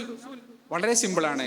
ഈ കാലത്തെ ഇസ്ലാം വിമർശകൻ ഇസ്ലാമിനെതിരെ ആരോപണമായി എന്തൊക്കെ ഉന്നയിക്കുന്നുണ്ടോ അതിനെയൊക്കെ നിഷേധിക്കുക എന്നത് മാത്രമാണ് ഇവരുടെ മെത്തഡോളജി. ഇസ്ലാമിനെതിരെയുള്ള ഒരു ആരോപണമാണ് ബഹുഭാര്യത്വം. അത് ഇസ്ലാമിലുണ്ട്, ഭയങ്കര പ്രശ്നമാണ്. ബഹുഭാര്യത്വം പ്രശ്നമാണ്. പക്ഷെ ഇഷ്ടമുള്ളത്ര ആളുകളുടെ കൂടെ ഒരു ഉത്തരവാദിത്വവും ഇല്ലാതെ ഇണചേരുന്നതിന് പ്രശ്നമില്ല. അതിന് സൈദ്ധാന്തിക പിൻബലമുള്ള ഒരു കാലമാണ്. എത്ര വിരോധാഭാസം! അപ്പൊ ബഹുഭാര്യത്വം ഇസ്ലാമിലുണ്ട്. അത് ഈ ആധുനിക കാല മൂല്യസങ്കല്പങ്ങളോട് ചേരാത്തതാണ് എങ്കിൽ പിന്നെ ബഹുഭാര്യത്വം ഇല്ല എന്നിവർ സ്ഥാപിക്കും. മുഹമ്മദ് നബി സല്ലല്ലാഹു അലൈഹി വസല്ലമ ബഹുഭാര്യനായിരുന്നില്ല എന്ന് കേരളത്തിലെ സർവ്വ സത്യവാദി പറയുന്നുണ്ട്. കാരണം ഇതൊക്കെ ഹദീസ് കൊണ്ടാണ് നമുക്ക് മനസ്സിലാവുക. ഹദീസൊക്കെ ഇങ്ങനെ ഉണ്ടാക്കിയതാണല്ലോ. അങ്ങനെ ഇയാൾ ചില ഹദീസ് ഉദ്ധരിക്കും. അപ്പൊ ഏത് ഹദീസാണ് നിർമ്മിച്ചത്, ഏത് ഹദീസാണ് ഒറിജിനൽ എന്നതിന് എന്താ നിങ്ങളുടെ മാനദണ്ഡം എന്ന് വെച്ചാൽ അവർ പറയും അത് ആധുനിക മൂല്യങ്ങളോട് ചേരുന്ന ഹദീസൊക്കെ എന്താണ്? ഒറിജിനലാണ്. ആധുനിക മൂല്യങ്ങളോട് ചേരാത്ത ഹദീസൊക്കെ വ്യാജനാണ്. പണ്ട് ഇവർ പറഞ്ഞതുപോലെ ഖുർആാനിനോട് ചേരുന്ന ഹദീസൊക്കെ ഒറിജിനലാണ്, ഖുർആാനോട് ചേരാത്തൊക്കെ, ഇവരുടെ നോട്ടത്തിൽ ചേരാത്തൊക്കെ വ്യാജനാണ് എന്ന് പറയുന്ന അതേപോലെ ബോൾ വരുന്നിടത്ത് ഗോൾ പോസ്റ്റ് വെക്കണ പരിപാടി ഉണ്ടല്ലോ. ബോൾ പോണടുത്ത് ഗോൾ പോസ്റ്റ് വെക്കാം. അപ്പൊ അങ്ങനെയാണ്. അങ്ങനെ എന്തും പറഞ്ഞൂടെ? ഒരാൾക്ക് എന്തും ഇസ്ലാമിനെതിരെ പറഞ്ഞൂടെ? എങ്ങനെ? ഫിഖ്ഹിനെ നിഷേധിച്ചാൽ ഇസ്ലാമിക നിയമങ്ങളെ നോക്കണ്ട, ഹദീസിനെ നിഷേധിച്ചാൽ പിന്നെ ഖുർആൻ മാത്രം. ഖുർആൻ ഹദീസ് എന്ന റെസ്ട്രിക്ഷൻ ഇല്ലെങ്കിൽ ഖുർആൻ ഇഷ്ടം പോലെ ദുർവ്യാഖ്യാനം ചെയ്യാം. അപ്പൊ ഇങ്ങനെയാണ് ഇവരുടെ മെത്തഡോളജി. ഇസ്ലാം വിമർശകർ ഉന്നയിക്കുന്നതാണോ എങ്കിൽ അതിനെ നിഷേധിക്കുക. ബഹുഭാര്യത്വം മോശമാണ് എന്ന് ഇസ്ലാം വിമർശകർ പറയുന്നു എങ്കിൽ ബഹുഭാര്യത്വം ഇസ്ലാമിൽ. പ്രവാചകൻ ബഹുഭാര്യനല്ല, ഖദീജ ബീവി മാത്രമേ ഉള്ളൂ. ആയിഷ ബീവി പ്രവാചകന്റെ ശിഷ്യയായിരുന്നു, സ്റ്റുഡന്റ് ആയിരുന്നു. ആയിഷ ബീവി റസൂൽ വിവാഹം കഴിച്ചു എന്ന് പണ്ഡിതർ പറഞ്ഞത് അവർക്ക് ചെറിയ കുട്ടികളെ കല്യാണം കഴിക്കാൻ വേണ്ടിയിട്ടായിരുന്നു. ഇതൊക്കെയാണ് ഇവരുടെ ആരോപണം. ഇതൊക്കെ ഈ പുതിയ കാലത്തെ ഇസ്ലാമിൽ അറിവില്ലാത്ത ബൗദ്ധികമായി ചിന്തിക്കുന്ന ആളുകൾക്ക് ശരിയായിട്ട് തോന്നും. അതിന്റെ ഒരു പ്രശ്നം എന്താ വെച്ചാല്, ഇപ്പൊ നമ്മുടെ മദ്രസയിലൊക്കെ കുട്ടികൾ വരുന്നുണ്ട്. നമ്മളിങ്ങനെ പറയും ഈ കുട്ടികളൊക്കെ 10 കൊല്ലം മദ്രസയിൽ പഠിച്ചിട്ടാണല്ലോ യുദ്ധത്തിലേക്ക് പോയത്. നമ്മുടെ സ്ഥാപനത്തിൽ 10 കൊല്ലം പഠിച്ച ഒരു കുട്ടി അങ്ങനെ പോയിട്ടുണ്ടല്ലോ എന്നൊക്കെ ആളുകൾ പറയും. പക്ഷെ നിങ്ങൾ ആലോചിക്കൂ, 1/2 മണിക്കൂർ മദ്രസയിൽ വരുന്ന കുട്ടി 8 മണിക്കൂർ സ്കൂളിലാണ്, 10 മണിക്കൂർ ഫോണിലാണ്. ഈ കുട്ടിക്ക് ഇസ്ലാമികമായ വിവരം 1/2 മണിക്കൂർ കിട്ടുമ്പോൾ ഇസ്ലാമേതര വിവരം കിട്ടുന്ന സമയമാണ് കൂടുതൽ. 10 മണിക്കൂർ സ്ഥാപനത്തിൽ പഠിക്കുന്ന നിങ്ങളുടെ അവസ്ഥ ആലോചിച്ച് നോക്കും. നിങ്ങളുടെ കയ്യിൽ മൊബൈൽ ഉണ്ടെങ്കിൽ, നിങ്ങൾ ദുരുപയോഗം ചെയ്യുന്നുണ്ടെങ്കിൽ നിങ്ങൾക്ക് ഇവിടെ നിന്ന് കിട്ടുന്നതിനേക്കാൾ വലിയ വിവരങ്ങൾ പുറത്തു നിന്ന് കിട്ടുന്ന സാഹചര്യമുണ്ട്. അപ്പൊ അതുകൊണ്ട് കൂടുതൽ വിവരം കിട്ടുന്ന, കൂടുതൽ നിരന്തരം ഒരു സാധനം അങ്ങനെ കേൾക്കുമ്പോൾ നമ്മുടെ ചിന്ത അതിലേക്ക് പോകുക സ്വാഭാവികമാണ്. അതുകൊണ്ടാണ് മൊബൈൽ റെസ്ട്രിക്ഷനും. പണ്ടൊക്കെ ഉസ്താദുമാർ പറയും നിങ്ങൾ അധികം മാസികകളൊന്നും വായിക്കരുത് പറയും. ഇന്ന് നമ്മളതിനെ കളിയാക്കും. എന്താ അങ്ങനെ പറയണം? അത് വായന വിരോധം കൊണ്ടല്ല, മറിച്ച് കുട്ടി പഴച്ചു പോകരുത്. കാരണം അതിന്റെ മറുപടി ഗ്രന്ഥം ഇവിടെ എഴുതപ്പെട്ടിട്ടില്ല. ഇപ്പൊ പണ്ടൊക്കെ സ്ത്രീകൾ എഴുത്ത് പഠിപ്പിക്കരുത് എന്ന് ഉസ്താദുമാര് പറഞ്ഞിരുന്നു. എന്താ കാരണം? അന്ന് എഴുതപ്പെട്ട ഗ്രന്ഥങ്ങളൊക്കെ ഒരുമാതിരി അശ്ലീല കഥകളും സാഹിത്യമൊക്കെയാണ്.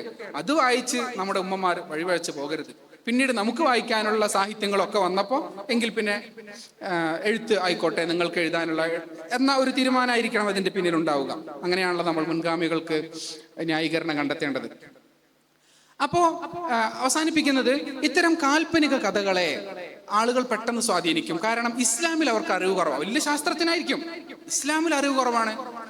അപ്പൊ ഇസ്ലാമികമായ അടിസ്ഥാന വിജ്ഞാനീയങ്ങൾ ആളുകൾക്ക് നമ്മൾ പകർന്നു കൊടുക്കണം. നമ്മളതും ഏറ്റവും പ്രധാനം, കർമ്മശാസ്ത്ര നിയമങ്ങൾ മനസ്സിലായില്ലെങ്കിലും കർമ്മശാസ്ത്ര നിയമ നിർദ്ധാരണ രീതി ആളുകൾക്ക് മനസ്സിലാവണം. എങ്ങനെയാണ് ഫുഖഹാ ഈ ഫിഖ്ഹ് നിർദ്ധരിച്ചെടുത്തത് എന്നതിന്റെ ഒരു ഏകദേശം അവർക്ക് മനസ്സിലാകണം.